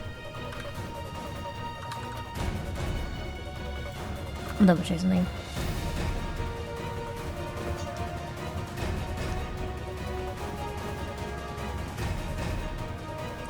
Okay. D20 plus 4 plus 2D 14.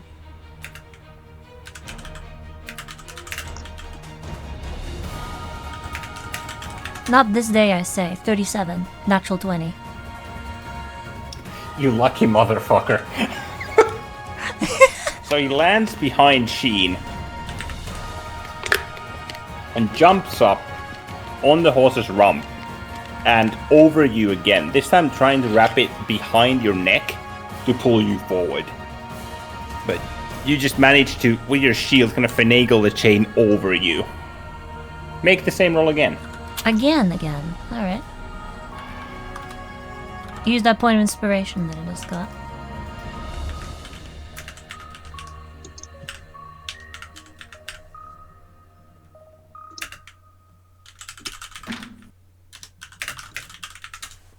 I forgot to roll it. I forgot to roll with advantage, but hey, it's another natural 20. 38. The total is 38. Yes. Unfortunately, the total is lower. The total is lower? Yes, You mean? your total is lower, which means it fails in this Okay. case. Okay. So, one thing here is I have Born to the Saddle. With advantage saving throws made to avoid falling off your mount. If you fall off your mount and descend no more than 10 feet, you can land your feet if you're not incapacitated. So, how does this perhaps interact with this? He's not attempting to shove you off this time.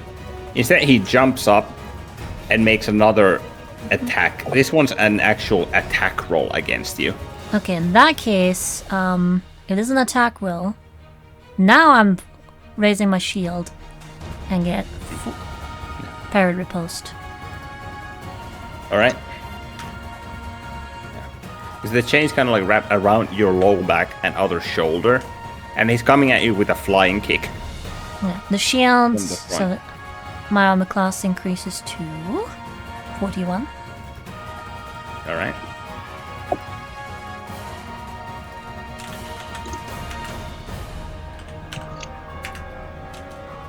Let's see.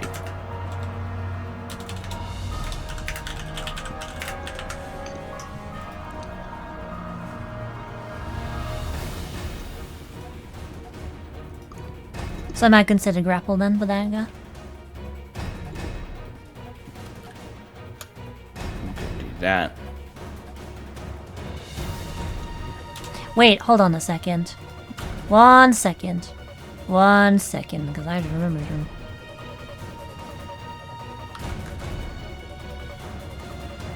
Again, something I forgot. Let's see. Bless is attacks and saving throws, which is technically was not correct. Yes. So yeah, okay. Just making sure. So yeah, proceed. Yeah, no worries. Alright.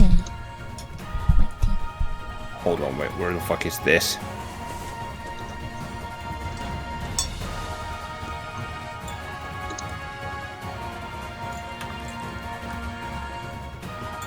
That's a 65 hit. Of course it does. Actually, No. that was a high roll. Yeah. No, my AC is 69. Ridiculously high rolling boy here. He effectively he goes for your shield, but then she very quickly with the chain and a chafing against the back of your plate changes his trajectory to go for your right wrist, where your blade is. He's attempting to disarm you. Well, I don't have the blade on me right now. But you don't? No, I throw the blade at him. It's still there where he was. I haven't recalled it yet. Oh, bleh. Never mind. In that case, he wouldn't do that. In that case, he's going to try and knock you off. Okay. Yeah. So you must make a strength saving throw. Which I do at advantage. Yes.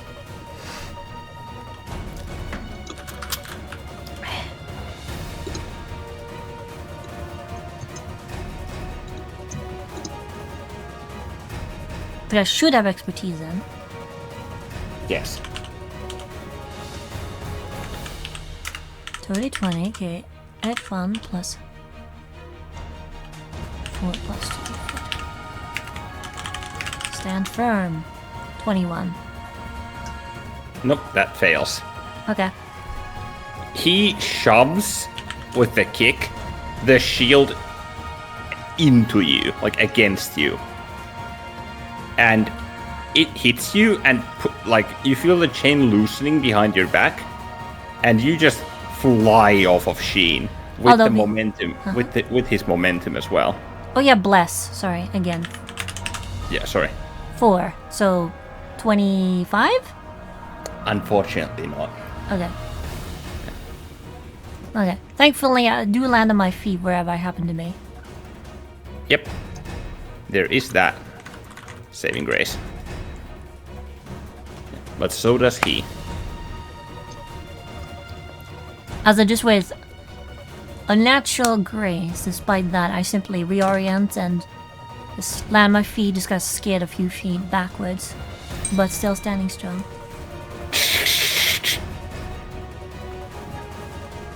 And I'll be right back. So, what happens as they... So both of you land pretty gracefully on your feet, actually. Yeah.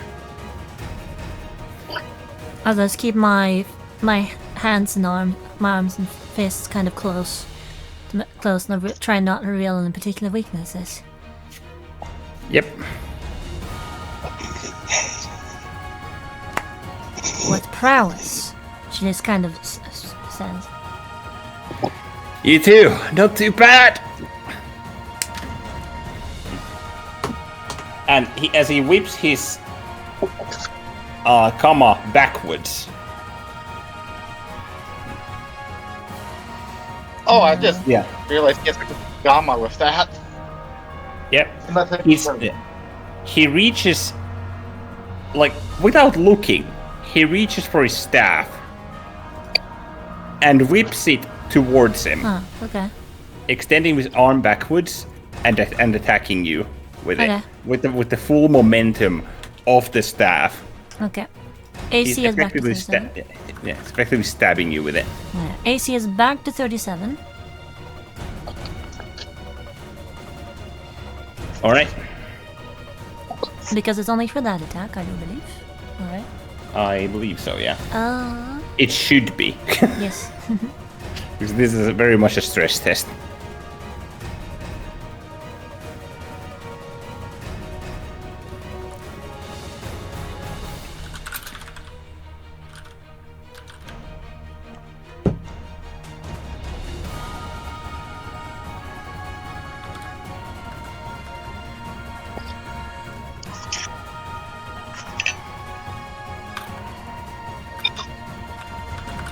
No quarter. What did you say your AC was? 37. That hits. Close, though. The guy rolled 60. It's like, Jesus, how many profit dice does he have? All of them? What are they? Though that was a really fucking high roll. So. Yes, I should say. I roll 40s now and then. He rolls 60. Like, bruh. I can't even roll that high, I don't think. No, I can't. Well, actually, yes, I could. Never mind. Well, the thing did say, well, the thingamajig said 5 to 10 levels higher. Not 10. approximately 10 levels higher. Yeah. Yep. Okay. That would be. Let's see. Well, this is a stress test. That is not a crit. Okay. So there is that.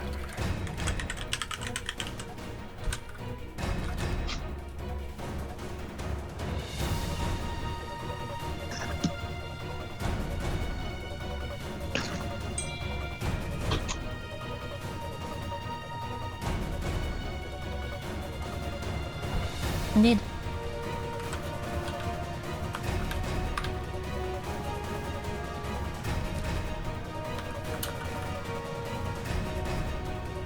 You take 7 bludgeoning damage. Similar blue glow. Except mine is a bit more yellowish. 7. I still have 10 peak points that I haven't spent. Yep.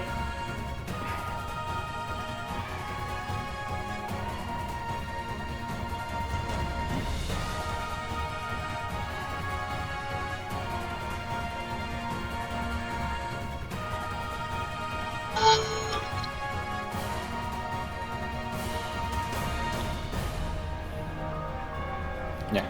And he then pulls back the quarterstaff in between you two, kind of in a level horizontal position, holding onto it. You're a toughie.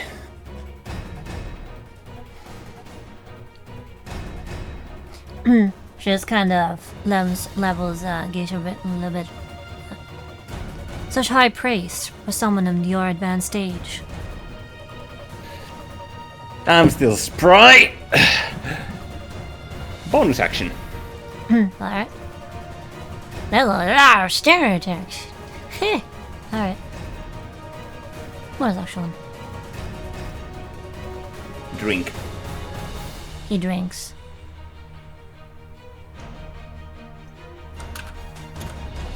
That ends his turn. Alright, top of my turn. Free action.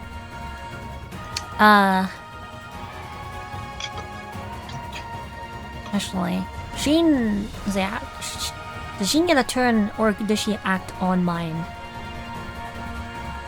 Would you say? Sheen acts on your turn. Follows your commands effectively. Alright, so what is going to happen is... Sheen is going to swear wings and fly towards him. I think she can use the help action here to give my next attack advantage. Absolutely. So just moves in here, so with a obvious Winnie to cause distraction as Rivla raises her gauntlet fist and then just sends it flying down. And as that happens, the blade that was stuck there begins flying to the air before dissipating and appearing right back in the same fist that I'm swinging down on him. Roll initiative at advantage. Initiative. This is a contest.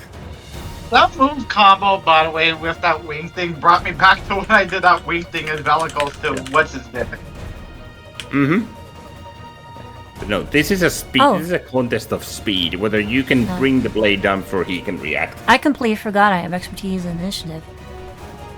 My bad, but that's fine. That's my bad. 2 plus 2 to 14. Initiative. 28. Natural 19. Hey. What was 28? Yes. Might not beat it.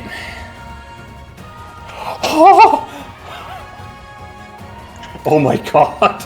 My guess is natural 20. No. That's one.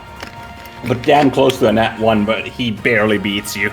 Okay, so what does this mean? Because it's a sort of reprimanding attack. So, what this do? He pushes he effectively ducks and pushes the quarterstaff in between you two, like to block the swing. And you hear him say, "Dar!" as he lets go and your sword stops to this quarterstaff like it's made of freaking Ethereum. Stops? Yes, it just stops. This quarterstaff is... You don't even know what the hell it is. This thing is not wood. Interesting. Ooh, So it takes one of my close attacks. there. At least take me to dinner first. So that stops that. I'm gonna make one more attack and then move back, still moving within 5 feet to make another attack. How are you attacking? How I'm attacking? Yes, because The way I'm swinging the sword matters here. yes, because the quarterstaff is in between you two horizontally. So what does that mean mechanically? Because he stopped every single attack I've made against him. You'd have to swing like low down. So yeah, I would go at that angle. All right. So let me check something here. Help. Next. Okay.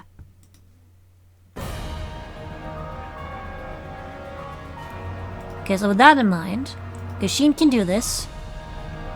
Yeah. She's gonna move over here, back over here, and with 5 feet a moment, because I'm a cavalier, I'm gonna hop. She's gonna rush through, and I'm gonna hop back on her as we reorient. Does that- Let's see. Do you have disengage? Say this would consider disengaged? No, I don't. In that case, he's gonna make an attack against you. Yep, this will be attacking against me. Yep. Which would be, let's see, this would be at advantage. It's an advantage? Okay. No, it wouldn't be at advantage. Okay. Also, actually, I should ask. Does that provide a height advantage because of this guard, or does it not? Because I forgot to ask that. I mean, well, if you're on a horse and you charge at someone, I would give it advantage. But if you're just fighting like when still, no. Okay, because I normally have advantage against unmounted opponents. Oh, you normally have advantage? In that case, yes. Yes.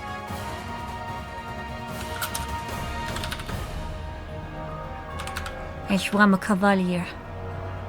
Yep. So, what happens when I do this? It is like as far as everyone else is concerned, it's a seamless motion. It's horse rides in, I jump on top. But it's a matter of Yeah. What's your AC? 37. That hits. Not Again. a crit, though. Okay. I'm happy with this.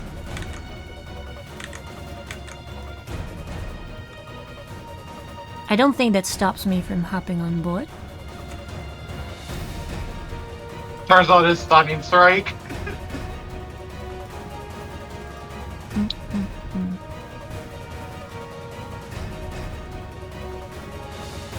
Ah, yes. Okay. Had to check something because thing. Yes. The bane of everything. Alright. You take 14 bludgeoning damage. Alright. Still not through my temp sheet. Temp sheet. Yep. Plus 14. Jesus! You're gonna wear out my wrist before I get a land a hit on you. As is doing that, I'm already saying that. I'm already ready to make another. I'm already making another swing. I have 1, 2, 3, 4. So that's 3 additional attacks. I have advantage on all of them. And the first one's gonna be a divine smite. Swing, swing, swing. Divine Smith. 35, Okay. 26, and 40 to hit. Do they hit? Let's see. Actually, did you roll them? Actually, you would make this advantage because Yes. Yes. Yeah. But actually, you do not. Wait, does it state always at advantage? I forget what I wrote. And that's not you, that's Cavalier. Oh, it's Cavalier? Yes. Cavalier. Cavalier. Yeah. The Cavalier feature wouldn't matter with advantage, but the Unfettered Blade would. Okay, sorry, mounted combatant. You have advantage on melee attacks against any unmounted creature that is smaller than your mount, which, suffice to say, I don't think he's larger than she. No. His ego might be. But no, that wouldn't apply because he's dodging currently. But the Unfettered Blade Magnum Opus does, So which grants you advantage. What were the rolls? Say again? 35, 26, and 40. 2 hit. 35 and 40 hits? Okay. Yes. Okay, good thing that was the Divine Schmidt. So let's see, I'll do a... I would ask, just to verify, if he counts enough as Fiend or whatever for the Divine Smite auto upcast. Given that I sense him from the Abyss, I think so.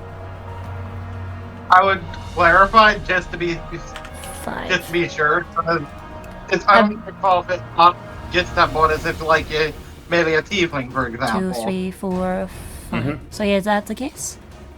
Yeah. Well, for the tieflings, it technically also applies. So let's see.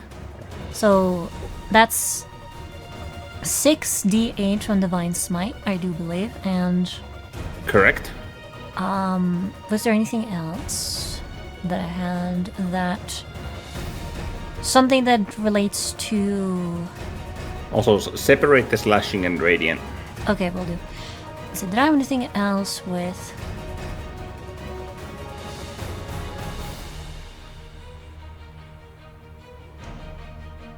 Oh, technically he has to make a con save. You would have had to make a con save at the top of his turn because my silver shield gleams brightly. Because he is evil aligned, fiend, aberration, or undead, so he needs to make a con save. DC 19? I do believe. I will believe.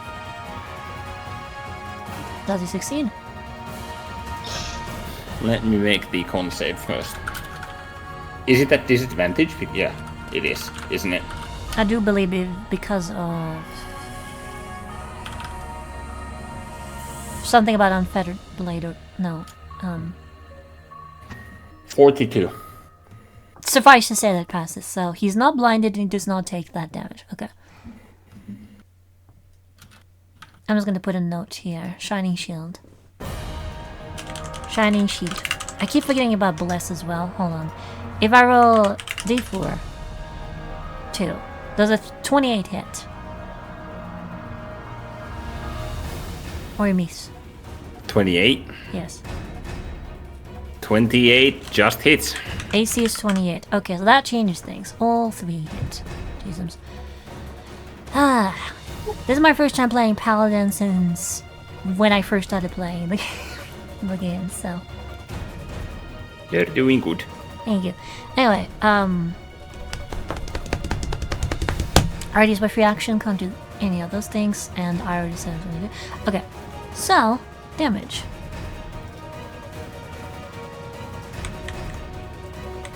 Damage d8 plus 7 plus 2d8 plus 6d8. Divine Smitage. Anything else that I would add to this? Yes, it involves 2 tiers of mitigation. Does it increase the damage, or does it just ignore defenses? Does what do what? My Silver Sword reprimanding. Where is it? Where is it? Ignores 2 level of damage resistances or immunities to slashing and radiant damage, and deals radiant burn strikes with 1 force of slashing. Okay. For someone who doesn't like numbers and math, you pick a lot of stuff that involves between monk and paladin. It's practice, but I'm not due blame for all of this. Well, I'll just do it. I'll just do it like, let's see. So you said separate slashing damage. Separate slashing and radiant, yes. Okay, so slashing is d8 plus 7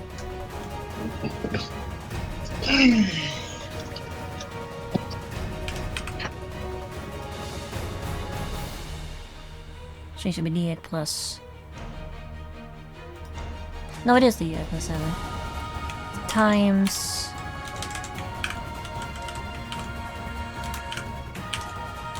Times 1.50, I think. Slashing.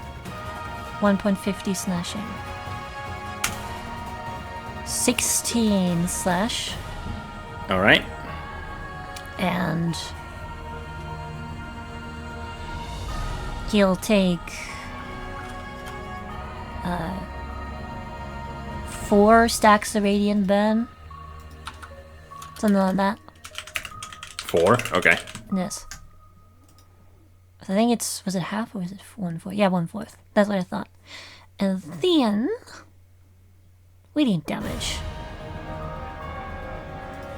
Oh, I forgot. Divine Smite.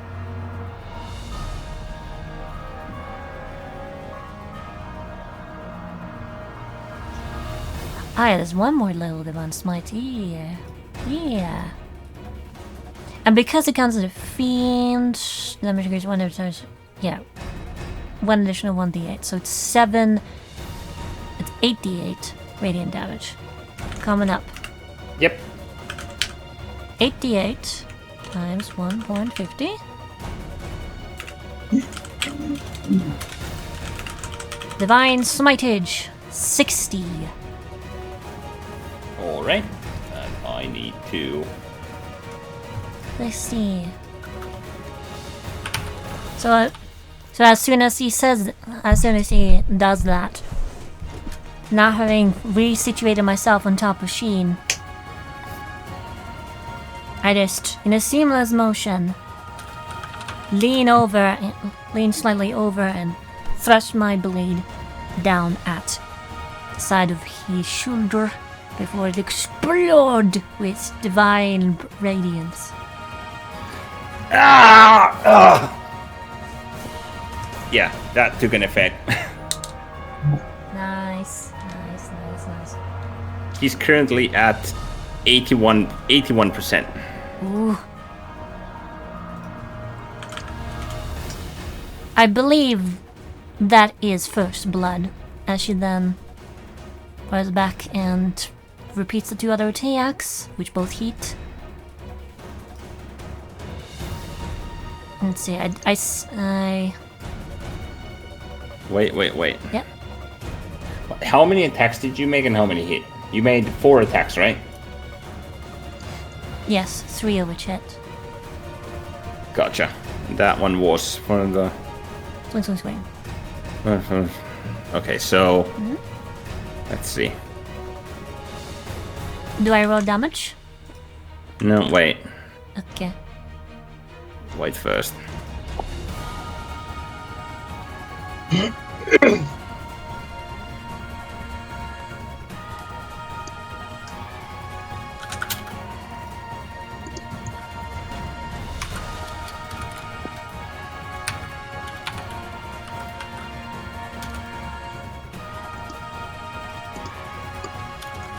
God damn it.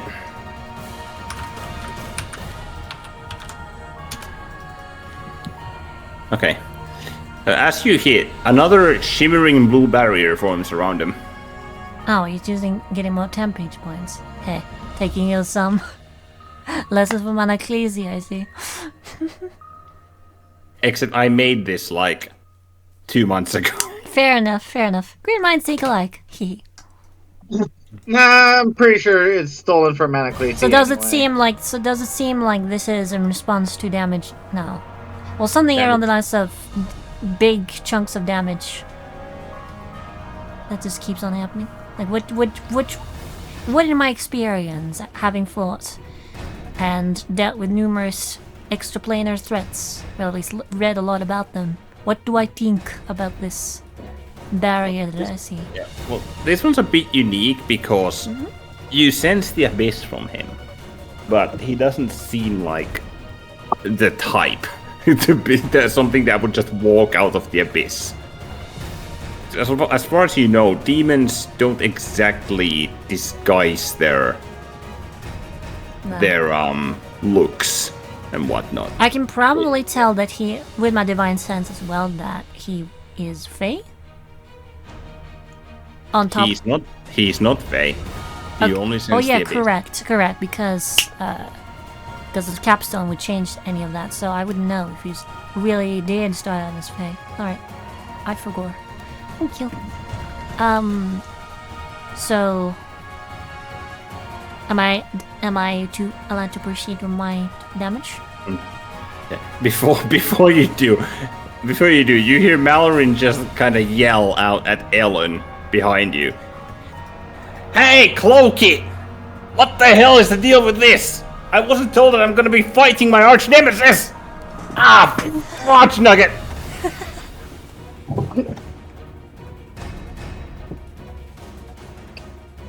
But yeah, go on with damage. Nice. Alright, so... Because interesting. D8 plus... I need to do this differently. Crossbow damage. Let me just put this back. Because I need to add a bunch more things here. Damage. Without.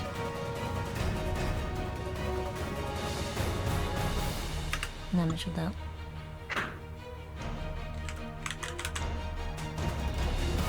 Damage normally, which is D8 plus 7 plus D8.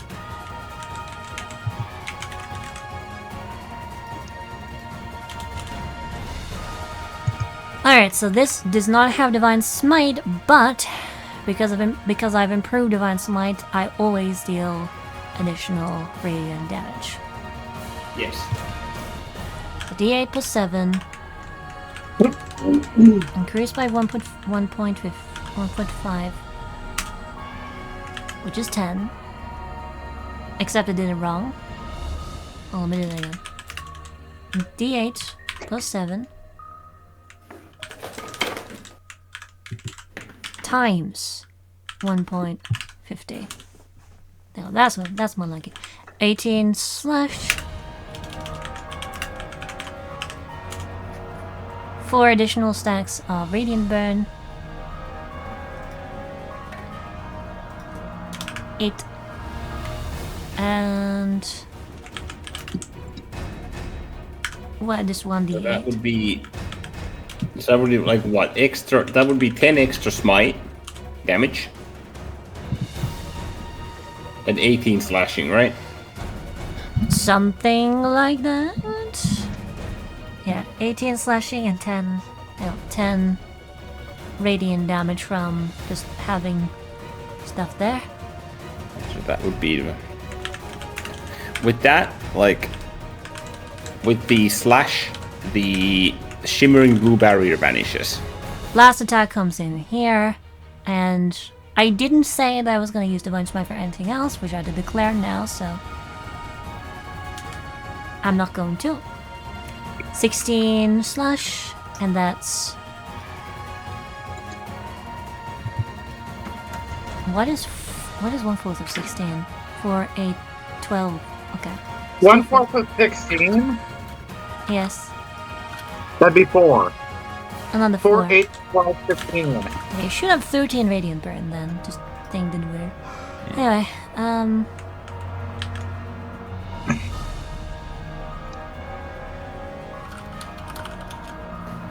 As you keep hacking away at him, you notice that the blue barrier keeps coming and going. You're constantly breaching through it over and over and over again. so is it coming back online, you said? Yeah, it like every time you hit him, it comes back on, but then you just shatter it with your hits. 18. Fuck, how? I think I did that wrong. Let's see. What did you do? What is 1/4? You can just do it like this. Like if you want 1/4 of 10, right? You can do it like this. I get 4.5, so that would make it. Okay, so that technically make it 5. Okay, so he had You can- he had 4, 9, 13. So yes, he had 13 radiant burn and actually real damage. 16 additional slashing and D8. And heh. 1 radiant. You can increase that by more than what it is. That's funny. Nope.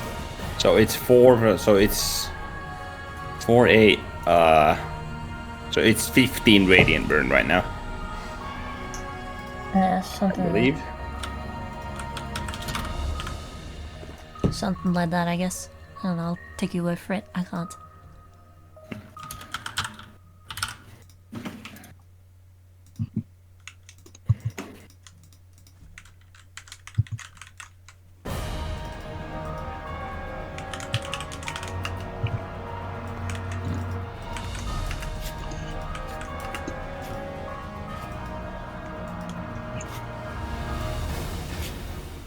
Also, remember to reduce your tenacity counter as well. Oh yeah. How many turns has it been? It's been 2? This is turn 3 So then since you actually started tussling. in that case 3, I guess. Let's do that. Thank you. Yes. Thank you for the reminder. Thank you. No worries.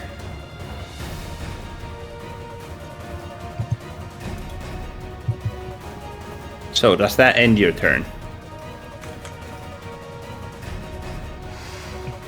I say, just use my standard action.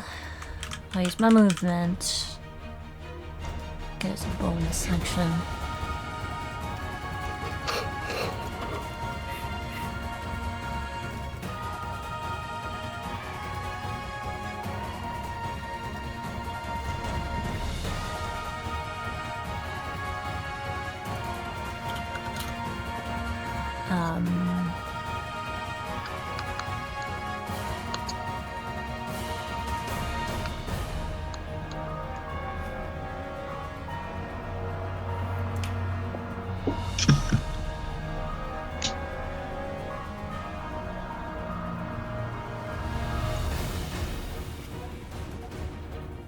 I think I technically do, but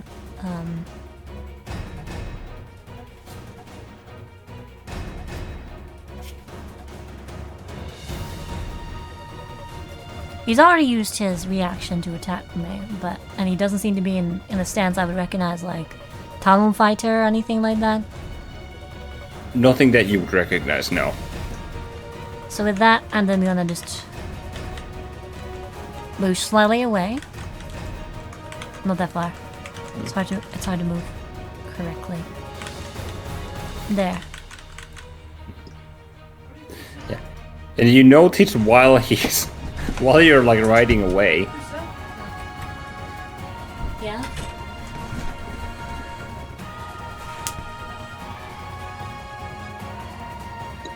As I'm riding away. as you're running away, you notice that he's actually like, he stomps on the water a few times to splash up water to put out the flames. And surprisingly enough, it actually works.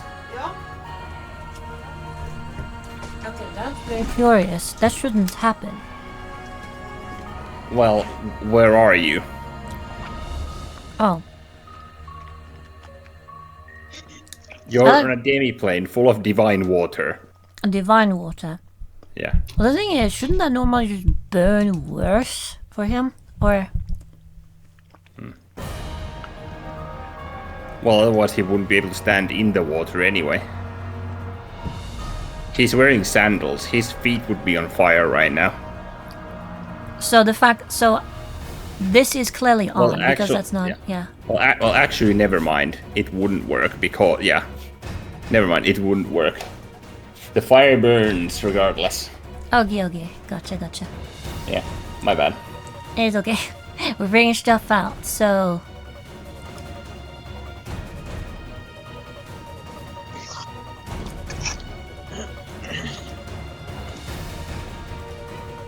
I'm thinking of doing something funny. What? So...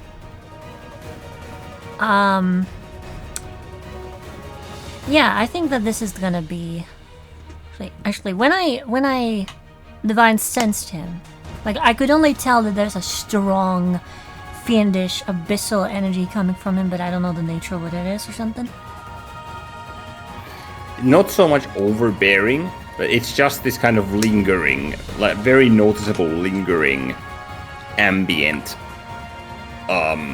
stench of the abyss. As I'm moving away, my mind is rushing. I'm thinking, why would Lady Kaylee deliberately summon this man who is so far removed from the divine, who's clearly marked by a very fiendish, evil presence, and seemingly have no qualms about it?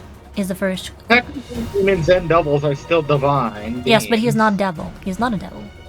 He's a I demon. said demons and. Oh yeah, I didn't hear demons and I just heard devils. Yeah, both are technically divine beings. Yeah, but also, Celestials don't like demons. Devils don't like demons. Who really likes demons? Precisely that. So it's like Not even demons like demons. Exactly. Not even demons like demons. so the first one. So second, based on my understanding of demons, like first of all, do I think that he is like a grand demon in the Flash or something along those lines? And secondly, what would theoretically happen if I were to cast Moonbeam right now? If you were to cast Moonbeam on him, Yes. you don't know. Because you don't see how this guy would be a demon. As in like a big name demon. He has the stench of the freaking abyss about him. But at the same time, you also know that monks, like accomplished monks, do change into something else upon reaching the apex of their traditions. So can I roll So- tuition to... sorry, go on. So it could be that something happens, but you're not 100% certain. You're not sure what the fuck this guy is. So can I roll intuition, roll my Sentinel's intuition to determine if it might be a good idea, because I can't do that just right now. I mean, curiosity never killed the cat, right? Is it? Can I roll insight against the DM? So Curiosity roll- killed the cat, but satisfaction brought it back. That's how I've heard it. This is true. So, Yep. may I roll intuition? Yes, roll intuition. And I'm here like, it just sounds funny, do it anyway. That's a 29. influence. I'm a good influence, except when I'm not. Indeed. Very true. 29. Yeah. You certainly don't see it wouldn't hurt. So, I mean, it would hurt, not just you. so as soon as she runs away, and he starts doing this, and she just slowly raises her sword and goes. Wait, what was the last thing he said? As he was crying, I didn't think I was never told I would fight my arch nemesis. Yeah. He basically just yelled to Elune. Like, I'm like, what the hell's this? I was never told that I'm going to be fighting my arch nemesis. Consider this merciful. As radiant light begins to form over him very quickly, Oh, There- motherfucker. there are consequences to raising your fists against me, and I'm using 2 sorcery points to make that a bonus action. Go for it. That my only 2 sorcery points of being a metamagic adept. This is why I do it. He needs to make a con save.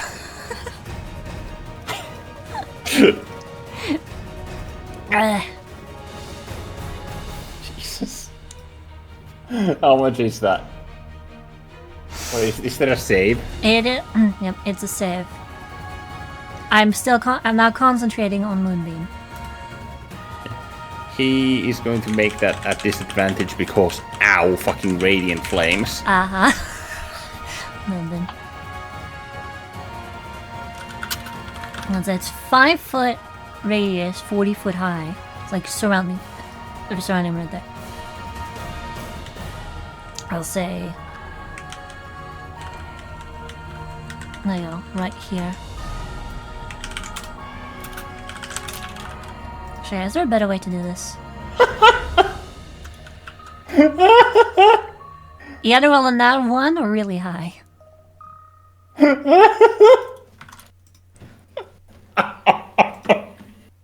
Yeah. Oh my god. What was it? A double nat 1? 2 and a 1. A 2 and a 1. So he takes That's 2d. He takes 2d10 doubled.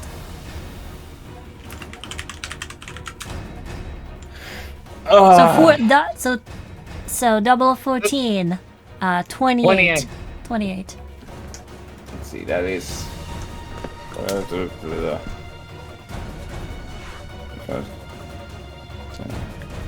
He takes that much radiant damage.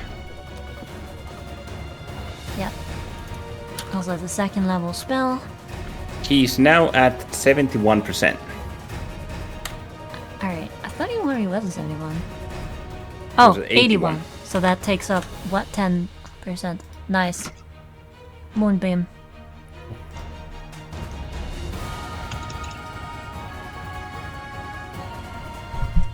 Oh wait, no, it's doubled, so it's okay. Yes. I should have done... He's at 70%. Okay. Not much more, but every little bit helps. So she's so like, as a reminder, she says like, consider some mercy. There are consequences to from raising your fist against me. Hey, Yami, have you seen John Wick 4? I've only seen the first 3. Okay.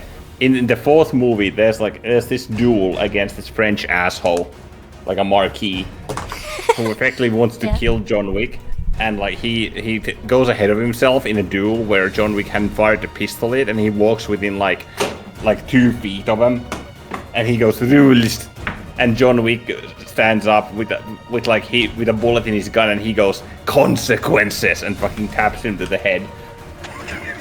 So seeing that he's clearly not changing shape or something, just kind of like as he is.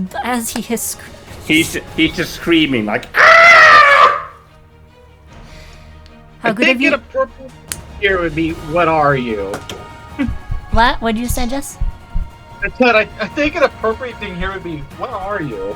Well, he is clearly what he appears to be, because if he were a shape changer, he would have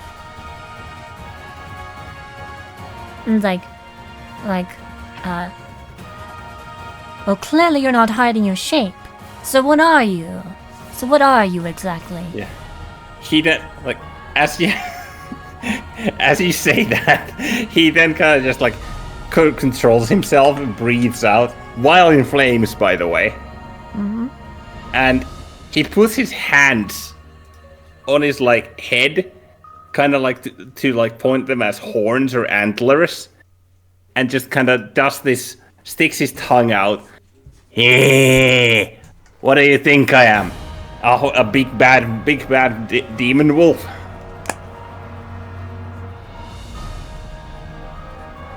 I am well studied in outsider and extraplanar. You are unlike any I know of. Yeah, you're not the first one to tell me that. Ow, ow, ow. Freaking hell, this hurts. As he's like tapping himself, the flame. Or patting the flame.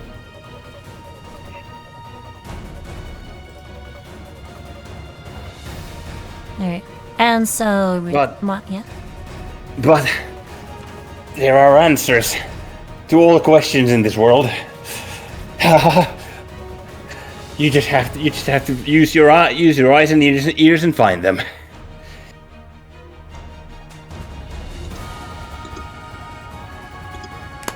Let's see.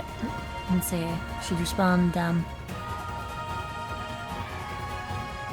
On this, I'm in total agreement, and with 4 attacks, 1 bonus action, and movement, that ends my turn. All right.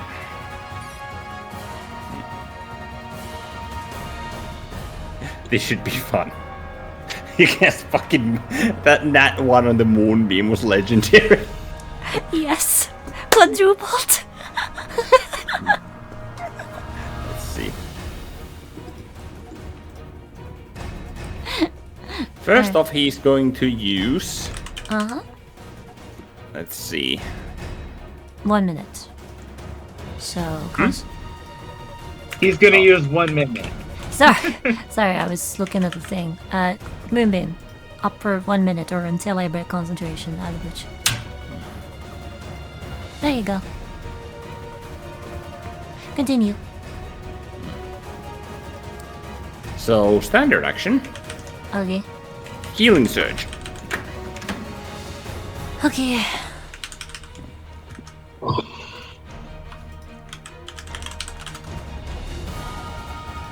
Which would be this.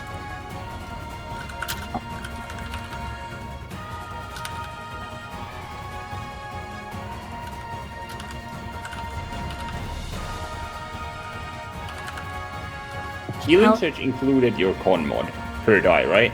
Yes. How generous of him. I believe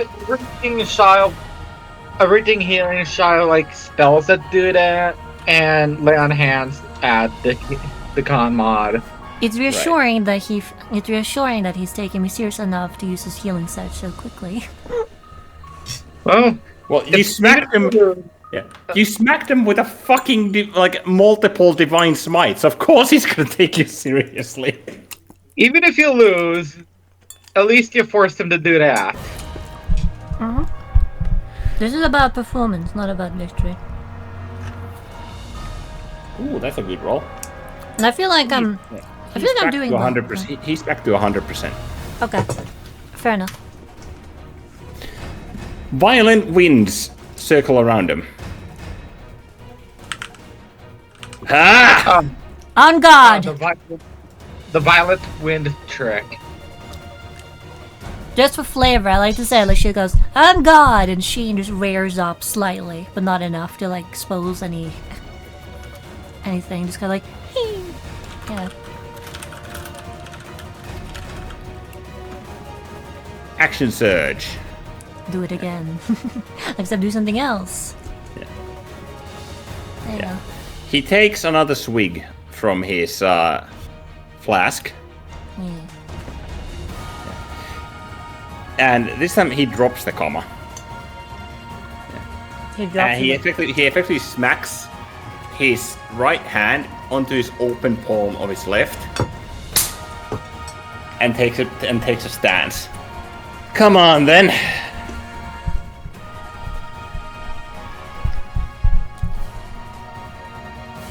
Alright, so he's... Does this resemble, patient defense? Or something else? He definitely seems to be in a defensive posture. Okay. He's waiting... This is more so standing still and waiting for you to come at him. He also takes 15 radiant burn at the end of his turn. Nope. Because the healing surge cleansed it. I believe we ruled it that way. Isn't Moonbeam... Wait. Was it Moonbeam or Moonlight? Or whatever? Oh, firstly, well, normally burn stacks, I think, ice cleansed with healing surge. I think. Let me check. I know second wind cleanses them. And now cleanses bleed. It's been a while. Let's see. Well, they're saying does for now because it's once per mystical healing stuff. Yep, it doesn't make any sense why it wouldn't remove those. It's worth noting it's radiant, but hey. No, fine. I think fair enough. He's a strong boy. He has his tricks. And roll intuition, or actually roll perception. Spot. 4 plus 2d14 plus a d4 spot. Alright, so no longer that. 32. He changed. He changed? Yeah. What changed? Yeah. You can't exactly pin it down, but he seems to be not so worried or bothered or flustered anymore. Like he's focused now. Yeah. Can I roll insight? Can I roll insight on that? He's still drunk. Yes, go on ahead. Let's see if I can get where his head space at. Let's see, 20 plus 4 plus 2, 14 plus d4. Sir? You've had enough to drink, sir. 29. 91. You think that something about this situation has made him even more focused than was before. Well, probably getting burned to hell and back by Radiant as an evil being. That's the thing. It doesn't seem to bother him. Not nearly as much as before. Considering he's just standing in the middle of where the moonbeam is right now, I sure seems so. Mm-hmm. He definitely would take another stack of instance of damage from that. Because you're just standing there. So that's 2d10. 16. And con save.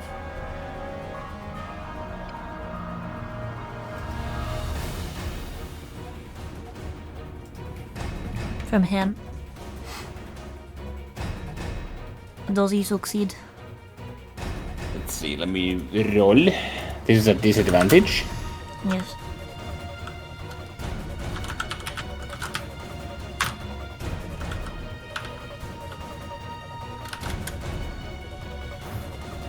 Uh, 22. That passes by just a bit, so I need to check. I think it's half, but let's see. Moonbeam. Yes, half. Okay, so he takes this much.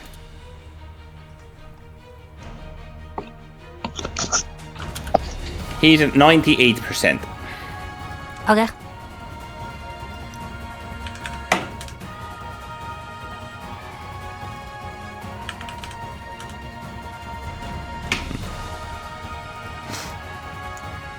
She looks at him like this, and just kind of narrows her eyes slightly.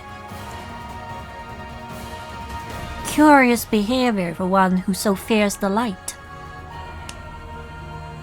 But that is not longer the case now, is it? I never did.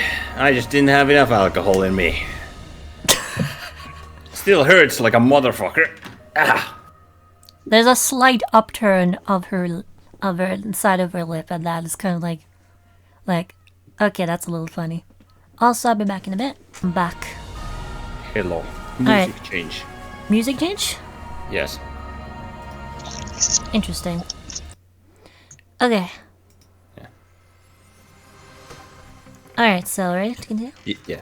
You know, he then speaks up. You know, that one armored person that came to the little shithole village where I'm from. I think you're even stronger than they were. There, I can see now why I was brought in here to fight you. Hell, not even sure if I can beat you. I suppose we'll just have to see. I look forward to learning all that I can from you, Sir Malarin. Why is it always me? Neatus. Yeah. Alright, and I realized I forgot to bring my drink. I'll be right back. Alright, now I have everything back in. When Arilla says what she is, her tone is polite, but her face is very firm. This is the stone cold mask of the High Inquisitor and Luskin's defenses against extraplanar and outsider creatures. She is taking this very seriously and being very critical of the fellow that stands against her here. For good reason.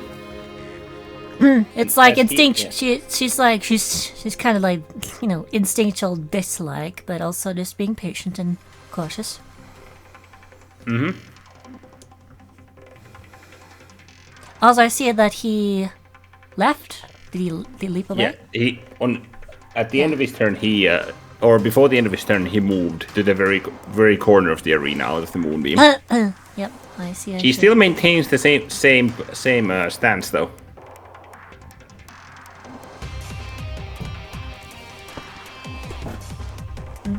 Alright. Unfortunately, I can't move the ray of my bad with without an action, so I'd say. So he's using a new stance that's similar but not quite the same as the ones he's done before. His entire demeanor has shifted accordingly, yes? Yes. It feels like it does feel like, yeah, he's gonna. I feel like just using my action to move Moonbeam, so to kind of superimpose slightly between myself just to potentially alter his trajectory and stay put and analyze. Like, can I glean anything new about his current combat mindset? Roll intuition. Thank you kindly.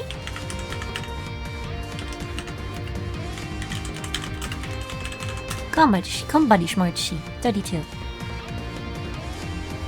I rolled a 5, but actually it's a 32. Considering what he attempted to do before, and that the fact that he ditched both his weapons, the only thing he has remaining is the flask. Means this is basically his own element.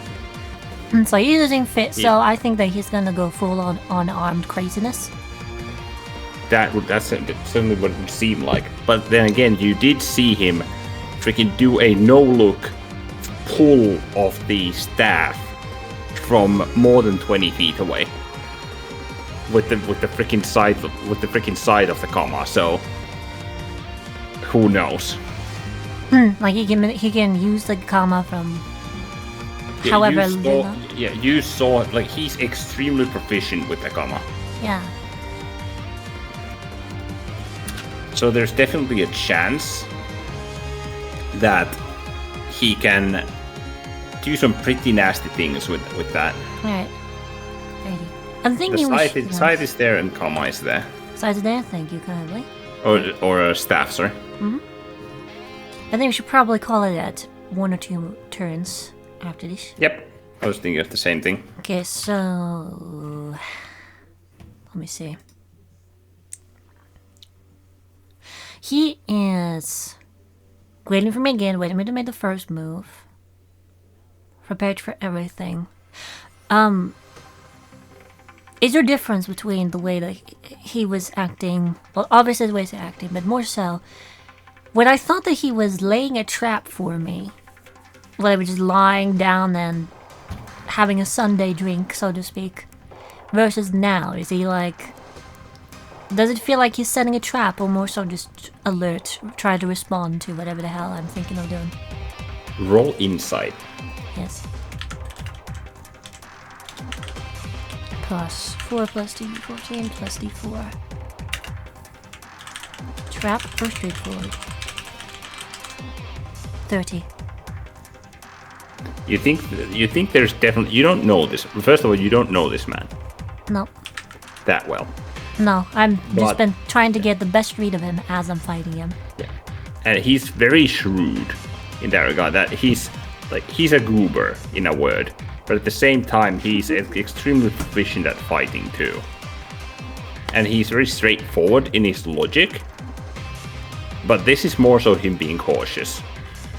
This is him taking you seriously. Yes. Suffice to say, his goofy persona belies a strong sense of discipline, however crude it may seem.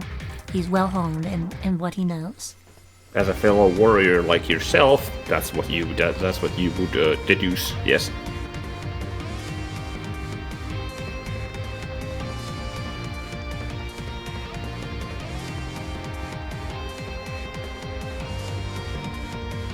If it comes down to it, I also roll deception.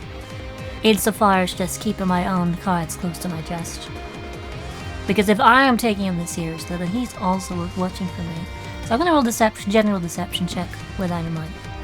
What are you trying to deceive? Keep my expression neutral and not betray my thoughts or my movements as I am considering my next plan of action. Alright, go for it.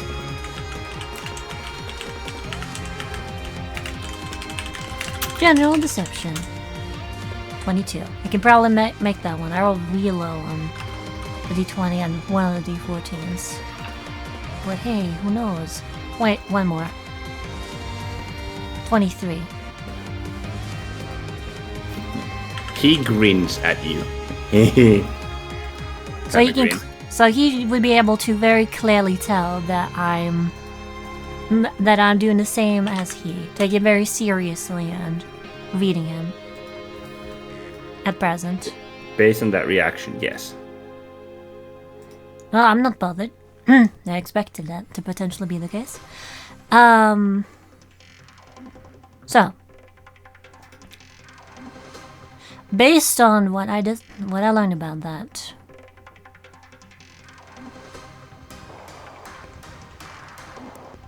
I can guess that he's probably he's probably very evasive right now.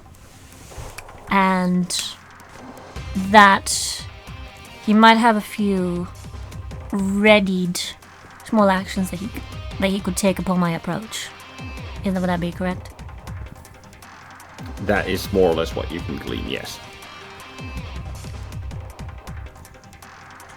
Seeing that, it might just be time for a combo attack. I'll simply call out Sheen! And I'm gonna start making my way towards him, but as I do, when I get about here, I'm gonna jump up Sheen. Okay. See. Just takes about 5 feet of movement. I move 5 feet forward. Actually, I'm gonna move a bit further before I do so. Boop! No. You moved to the same spot. Yes, I know. There we go. That's how you do it. It's difficult when you have tokens like that. Hey. It is. So then, hop off Sheen. I'm like here, 5, 10, and 5. It's 5 feet of movement. 10, 15, 20. In the same motion, Sheen is also moving. Toward 5, 15, 5, 10, 15, 20, 25. It's been like, I think a horse is like 40 feet of movement. I believe so, it's 40, yeah. 5, 10, 15, 10,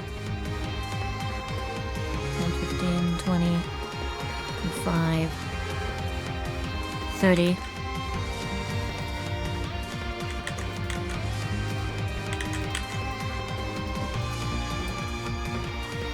Oops, I delete myself by accident. Control Z.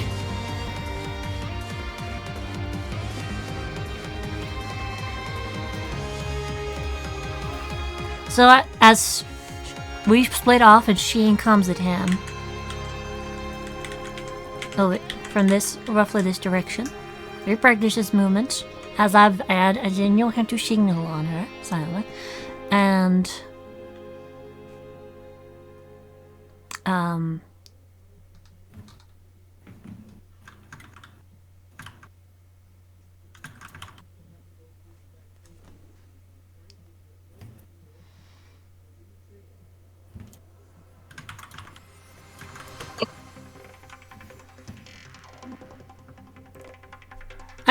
I'm gonna throw a doozy at him.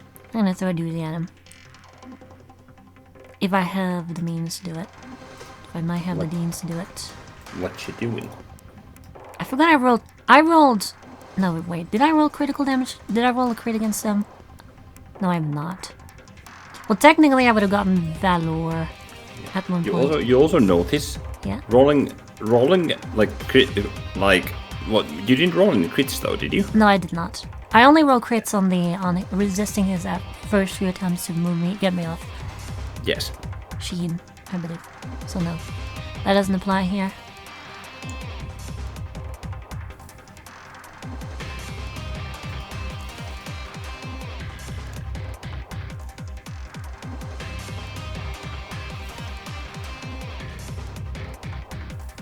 So yeah, checking help action once more.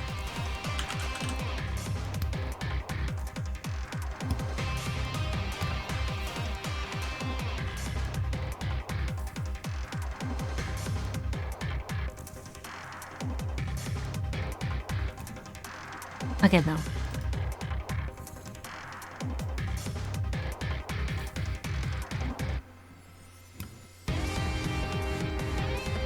He has a bonk. He probably does well in this one, so...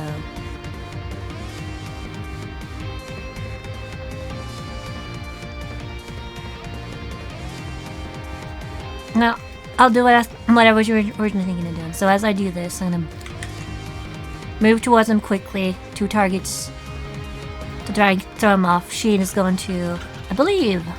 Let's see, where's the horse? Where's the horse stat block? Horsey. He's a war horse. Which is not a stat block.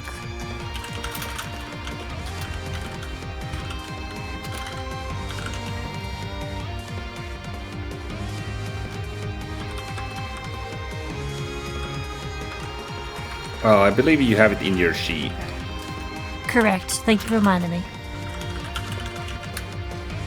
I was just trying to check if she has a charge attack. I don't think she does. I believe she does. Okay. Just suffice to say, she's moved straight line. She's gonna immediately make attacks. At the same time, I'm gonna make attack against him. Good thing I had a moment to do so. Yeah. Pincer attack. Who attacks first? She.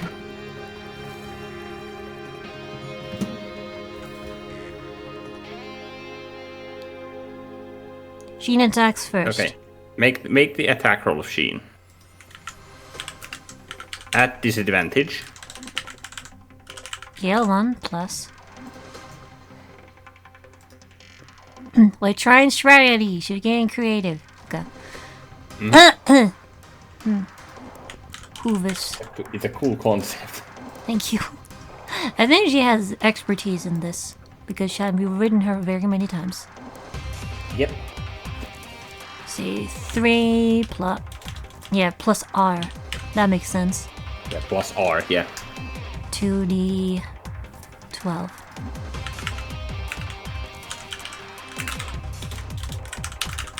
Ooh, stump. 28 to hit. Which I think just hits him. Just hits him. Damn. Yeah. Strike him down! Just calls out.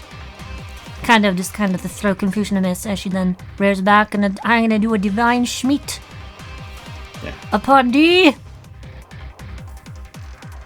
Let's see, and that's gonna be 4th level.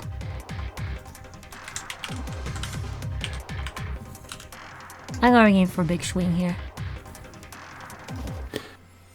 Do I get advantage on this one? Yes, because he's off balance. 20 KH1. It's 457. Divinely! That's a 52 hit. That barely hits. Fucking again, double max on proficiency dice. Arivala's proficiency dice are cursed, rather blessed. Yes, they are. By the My god mother of pounded luck, herself. By the god of luck herself.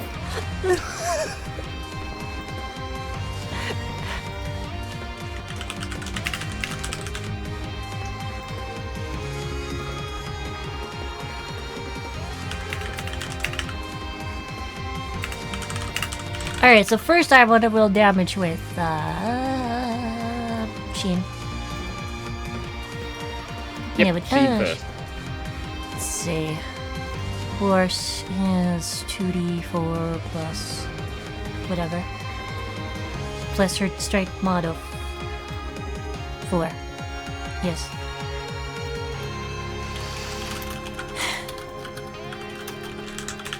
What do you purpose? Oh, it's plus 3 for her. Correct. 2d4 plus 3. Hoof stomp. That's 8 damage. Bludgeoning. And kicking him. A very thin, shimmering barrier forms around him. That's their shit. So as soon as Arivla is like, strike him down! And she moves around, her blade coated in very radiant energy.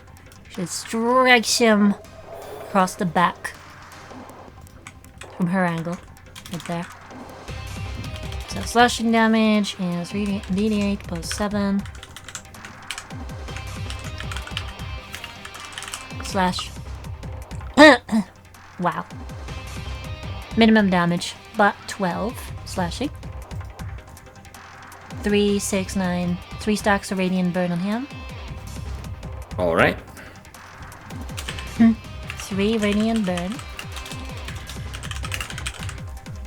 And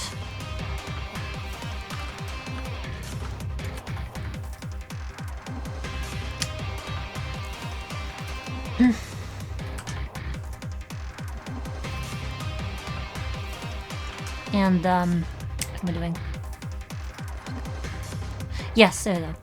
Now with a 4th level, that's 5d8. Because he's evil, it's 68. Because I improved Divine Smite, it's 78. Does he get another for being a fiend? He is not evil.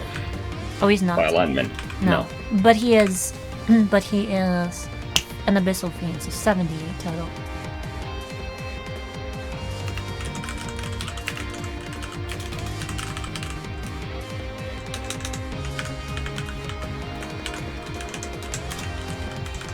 $78. 73 radiant damage. How are you feeling, sir? Let's see, I have to.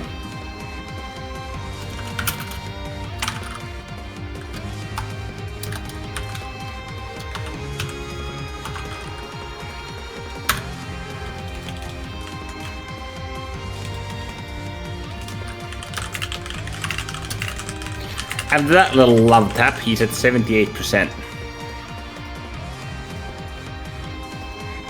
Nice. I'm not done yet because that was only one of my attacks. As that happens, another barrier forms around him. Alright. Now, busting up beer, I'm gonna make another few hacks. I'm not gonna use Divine Smite for these ones because I understand that I probably need to do little taps.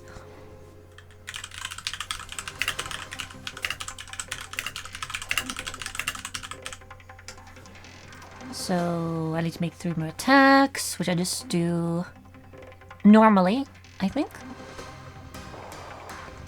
Yep. No more advantage on that one. Let's see, 3.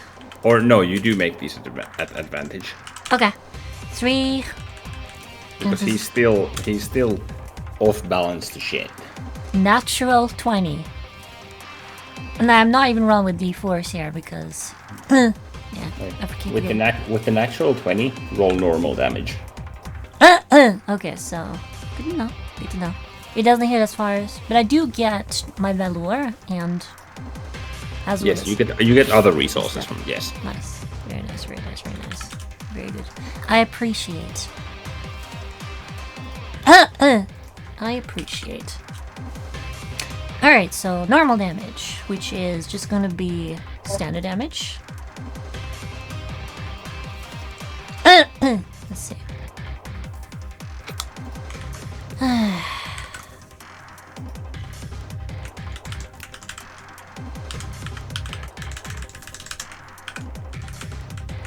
Only problem with this is that I have to either make a lot and lots and lots and lots of copy pastes or change it every time. Yeah. Because there's so many variations. Variations of what? The dice I have to make. And especially when I have to separate damage. 4, 5, 6, 7, 8. Oh, he's at 7 radiant burn stacks right now. Anyway, that's...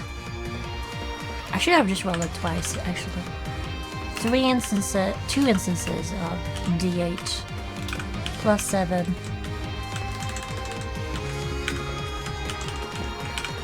And 5. All of this is slashing. So, 18 plus 31. 1/4 of 31. No. Yeah, 1/4 of 31 is...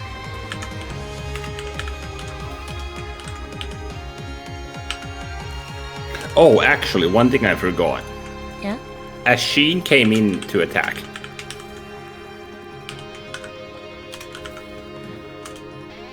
What is Sheen's AC? Alright, one sec. Whilst I... Wow, he's at 17 we can burn. Yeah. AC is... Yes, Sheen's.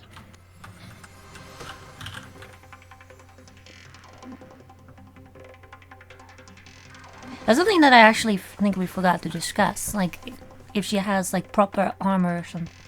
She's medium armor. If right? she has medium, if she has like, I mean, do you want heavy armor or medium armor?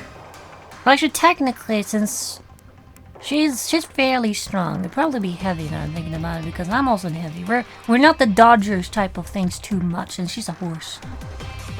In that case, it would be flat AC 18. Yes, 18.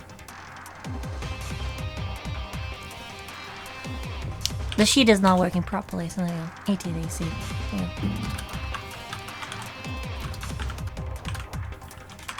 That's a 46 hit. Yes, it does. Yeah. So as Sheen is about to just ram into this guy, he actually managed to deliver a pretty nasty, like, closed fist punch into like Sheen's chest. And she winces from it a little bit before she rams into Mallorin. Okay, how much damage did you take?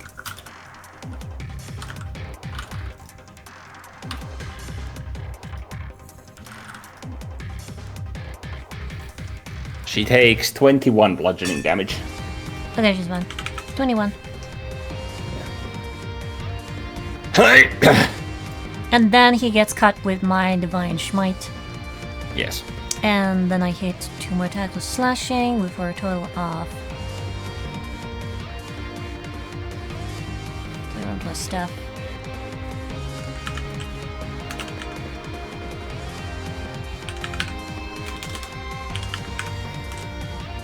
$49 slashing before reductions, and I need to roll 3 more instances of D8. 49 slashing? Yeah, from me. Damn. And then 25 additional radiant.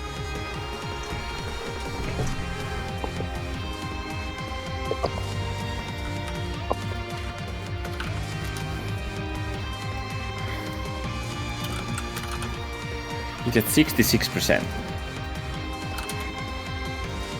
And what, 25 radiant?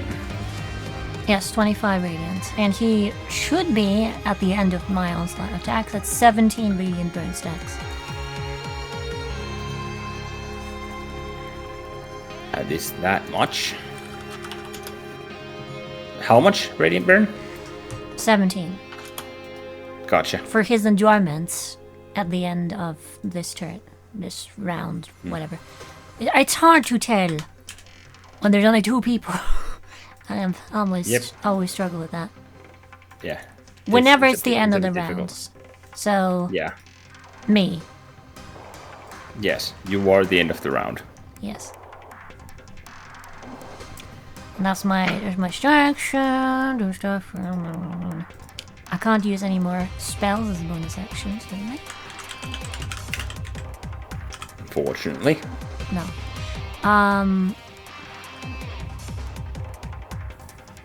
Oh. He is immunity to critical damage, yes? He certainly seems resilient against it. Okay, because I still did roll a critical hit. I can make a bonus attack. Because Great Weapon Master... I'm gonna make another attack. I'm gonna make another attack with advantage. Great Weapon. That's enough. Holy shit! Well, it just gives me valor, which is helpful. That's a valorous attack indeed. So As the blade rises. yes, very yes. The echo 7. 15 and 4, 8.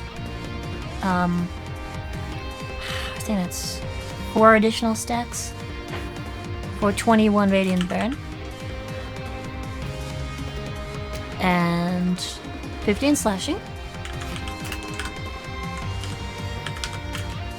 An additional 1 radiant. Right, 1 radiant. That's funny.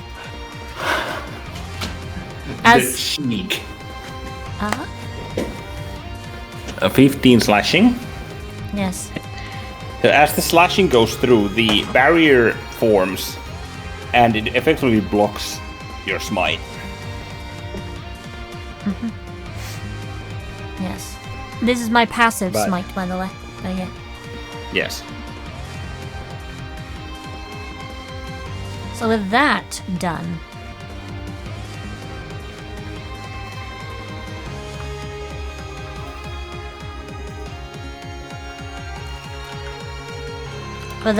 she simply she raises your sword again and prepares your next and that's gonna end her turn. And he takes a lot of radiant damage. Yep, because burn happens at the end, I believe. Yep, 21 radiant.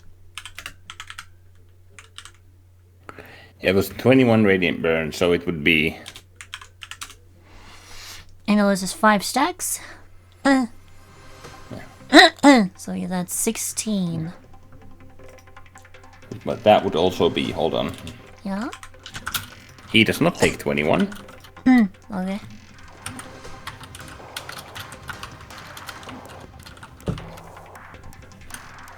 He takes 15. Okay. Alrighty. The stacks themselves aren't affected, though, I don't think. It's just resistance to damage. So they should know. Yes. 16 radiant burn remaining, or whatever that adds up Yes. to later. Did you reduce them by 1/3? Oh, was it one? It was 1/3, yeah? It's 1/3, yeah, not 1/4. 1/3. That was where he is. 1/3 7, so 21 minus 7 is okay, 14, so 14 stacks. 14 stacks.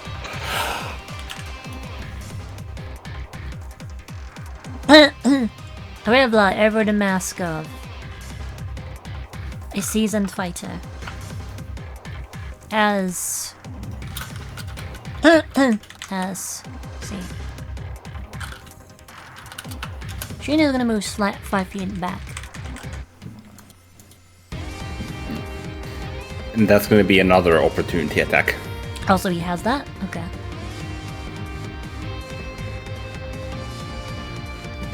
So this is showing that he has that. Hey! Good to know. Good to know. Testing the waters. That's a 64 hit. Yes, it does.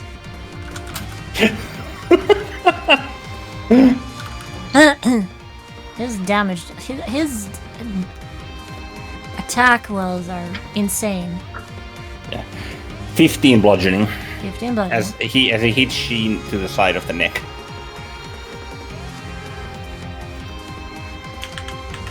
15. Alright,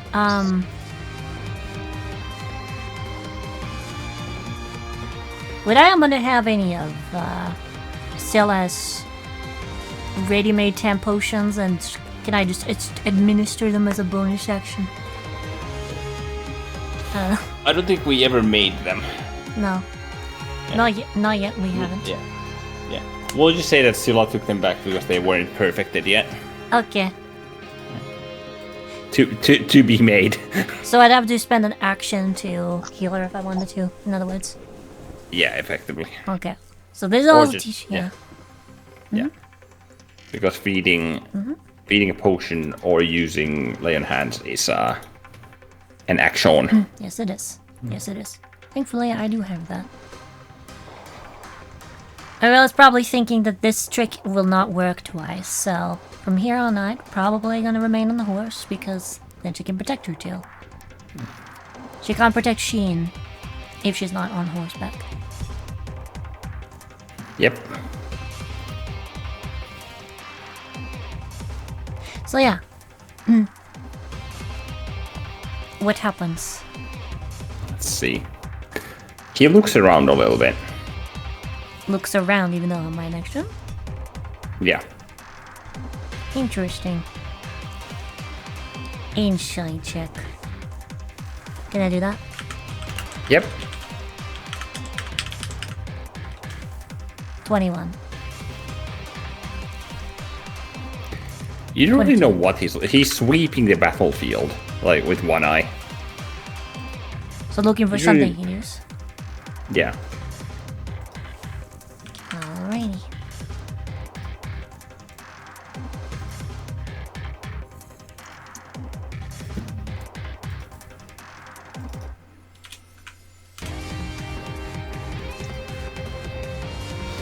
Let's see. 9 and 2. Turns left on tenacity, I believe.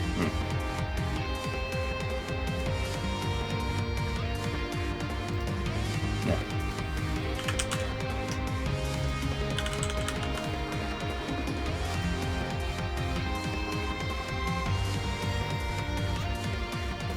Oh yeah, bless as well. Gonna do that.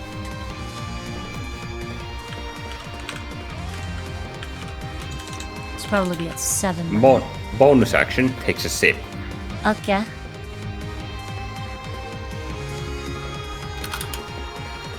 And he seems to heal a little bit. Yes, I do believe that's a drunken master feature. Also, item called Amulet of the Drunkard or whatever that maybe has.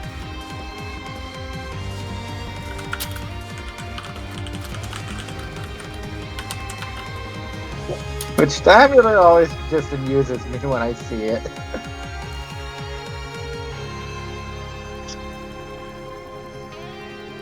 Oh, I see. You've done some work on this one. I just noticed. Hey, I'm not reading them more though. Yeah, I did work on Ting. Neat. We can go over them later. Yeah. Yeah, because I think we're gonna end at like here. Yes. So we can start with your turn. around his turn. Yes, or mine. Yeah. So he heals a little bit, and there we go. That's maxed out. He seems even faster than before. Understandably. More so, his movements are a fucking mess. Done. Yeah. What's your AC, Arivla? 37. Also, what is his current hit points? But knowing that, his current percentage is 60%. That's less than 66%. Less than what he was previously. Unless you did some things. Oh, I didn't mention the latest number. Sorry. Oh yeah. So yeah. So he was. At lowest, it was 55. Oh, okay. Got it. Thank you. But seeing this, I'm gonna reaction Spend more charges. Bring up my shield. 41. Alright. So that was 3 charges of shield.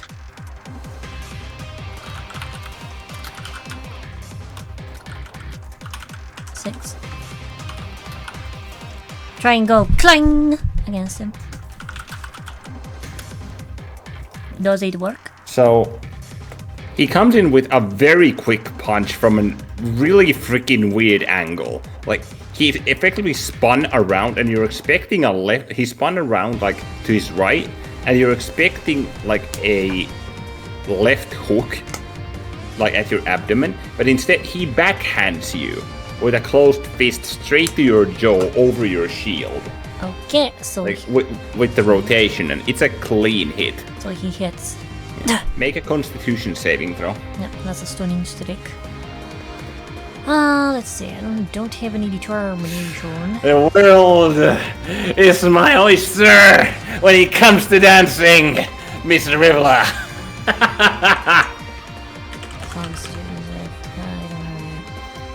Just making sure I have really everything that I have. Oh yeah, I can add my aura protection to myself. Yeah, because it's all friendly creatures, so unless you're not a friendly creature to yourself. So in other words, you're suicidal. Amazing. Hey, by technicality in that instance. Alright, so Constitution is 4 plus D14. As I seem to only have proficiency in saves currently. You would probably have more. I'd say you have expertise. Okay. Thank you kindly. 2d14 plus... Yeah, roll a d20 as well instead of just 4 base. 2d14 plus... I'd say it's a little bit rigged. The guy has succeeded in almost everything he's done. with average rolls of like 40. Because he rolls 60s every time. Oh, those are not the average rolls. Oh, is that so? Oh, No, yeah, they're sure. not. I'm just adding 60 to everything, and that's okay.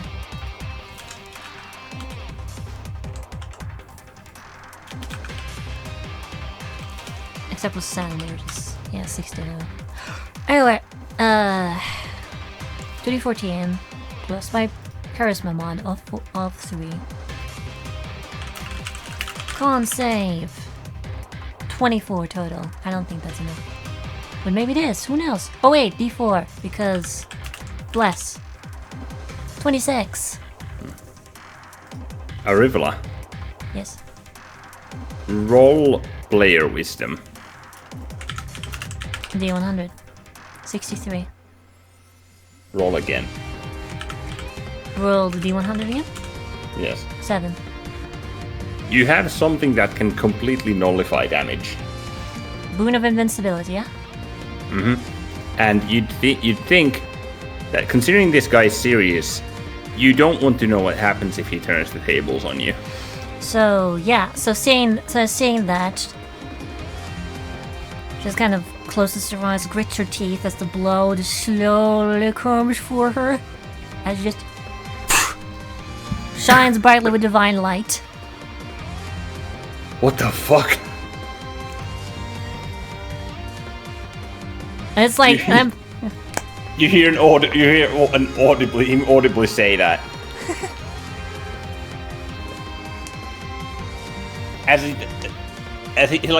He's actually stunned into just silence for a moment, like. the world is your oyster, is it? Ah, Be wary of larger fish. Amor moose Shinderu. yeah. You have a heel coming for your face. Again?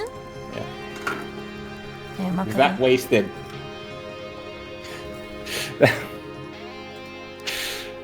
Oh boy.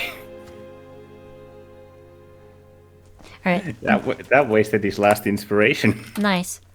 Be wary of larger fish, for there's plenty in this pond. Actually, wait, because he can still do stunning strike. Yes, he can. Yeah. So do you still want to use Boon of Invisibility or not? Or no? I mean, given that one seemed to be pretty big. Yeah. I've already used it. I already said I used it, so you know. Alright, yeah, but like I misremembered how stunning strike works, which is why I'm willing to retcon it. Do you or do you not want to do it? Well, would I think that I'd be able to resist the effect with that one, or what? What was your saving throw?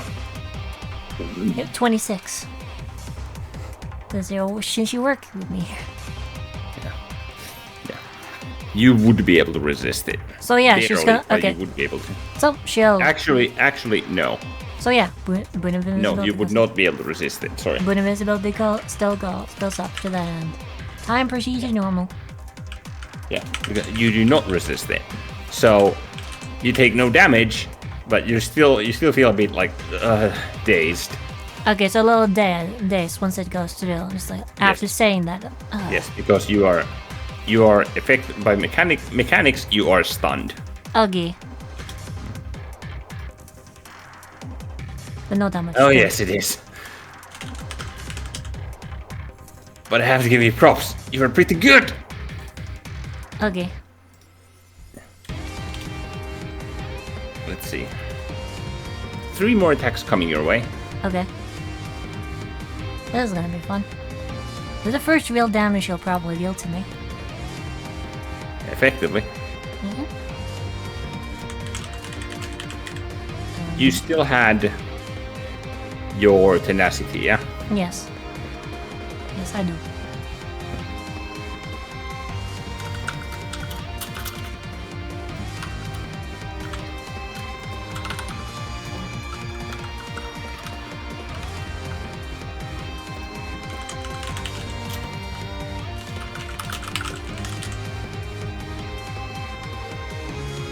What's your AC currently? 40? No, actually, it's 37. Yes, it's just for the one attack, so it's still 37.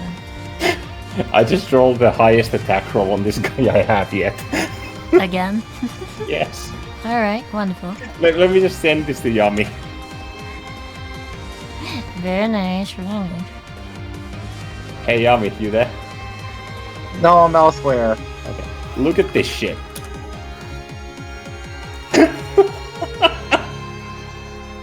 Oh, is that all? Oh, I forgot that Orb of Regeneration is every hour. Never mind. Yeah, just every hour. Well, it's still nice to have. It's still nice to have.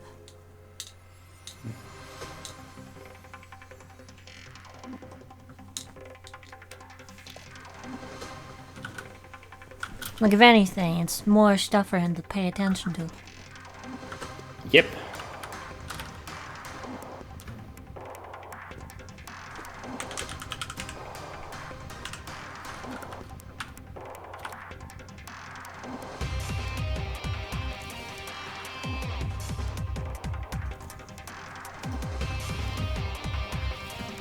You take a total, with a flurry of blows, you take a total of 104 bludgeoning damage. Say 104. This is magical bludgeoning damage. Okay. I don't think I resisted that anyway, so it's just there. Yes. Yeah. And with that last hit, considering you are stunned, you fall back and you are prone as he delivers a heavy double heel kick straight to your lower abdomen, Okay. which sends you back. 1-0. Okay. 104. Yeah. I won a 1 now because I have 3 temp hit points. That may have smarted a bit.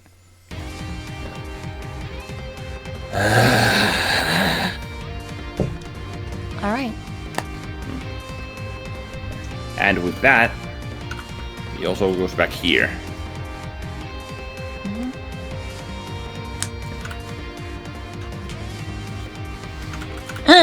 Alright. Look. Yeah. You hear it from the gallery's direction. Alright. She's just gonna move over here, just kind of cover her in the court of the course of this. Because that's all that can be done when we know this thing here. I don't think she can bring me up on her, right? Can she? No, while you're stunned, no. No. So just gonna be. She can drag you, yes. No. She's gonna be just move up there and stand in front of her, and that's gonna be that turn as Arivla is no longer stunned but prone on top of her turn. And that seems like a good place to stop. Yep. We can take a pause right there. So we'll start off at my turn. Yeah, needless to say, Moonbeam no longer in effect. Yes, because that may have broken concentration. Yeah, just barely. Oh, What do you mean? What do you mean I can't hold concentration while stunned?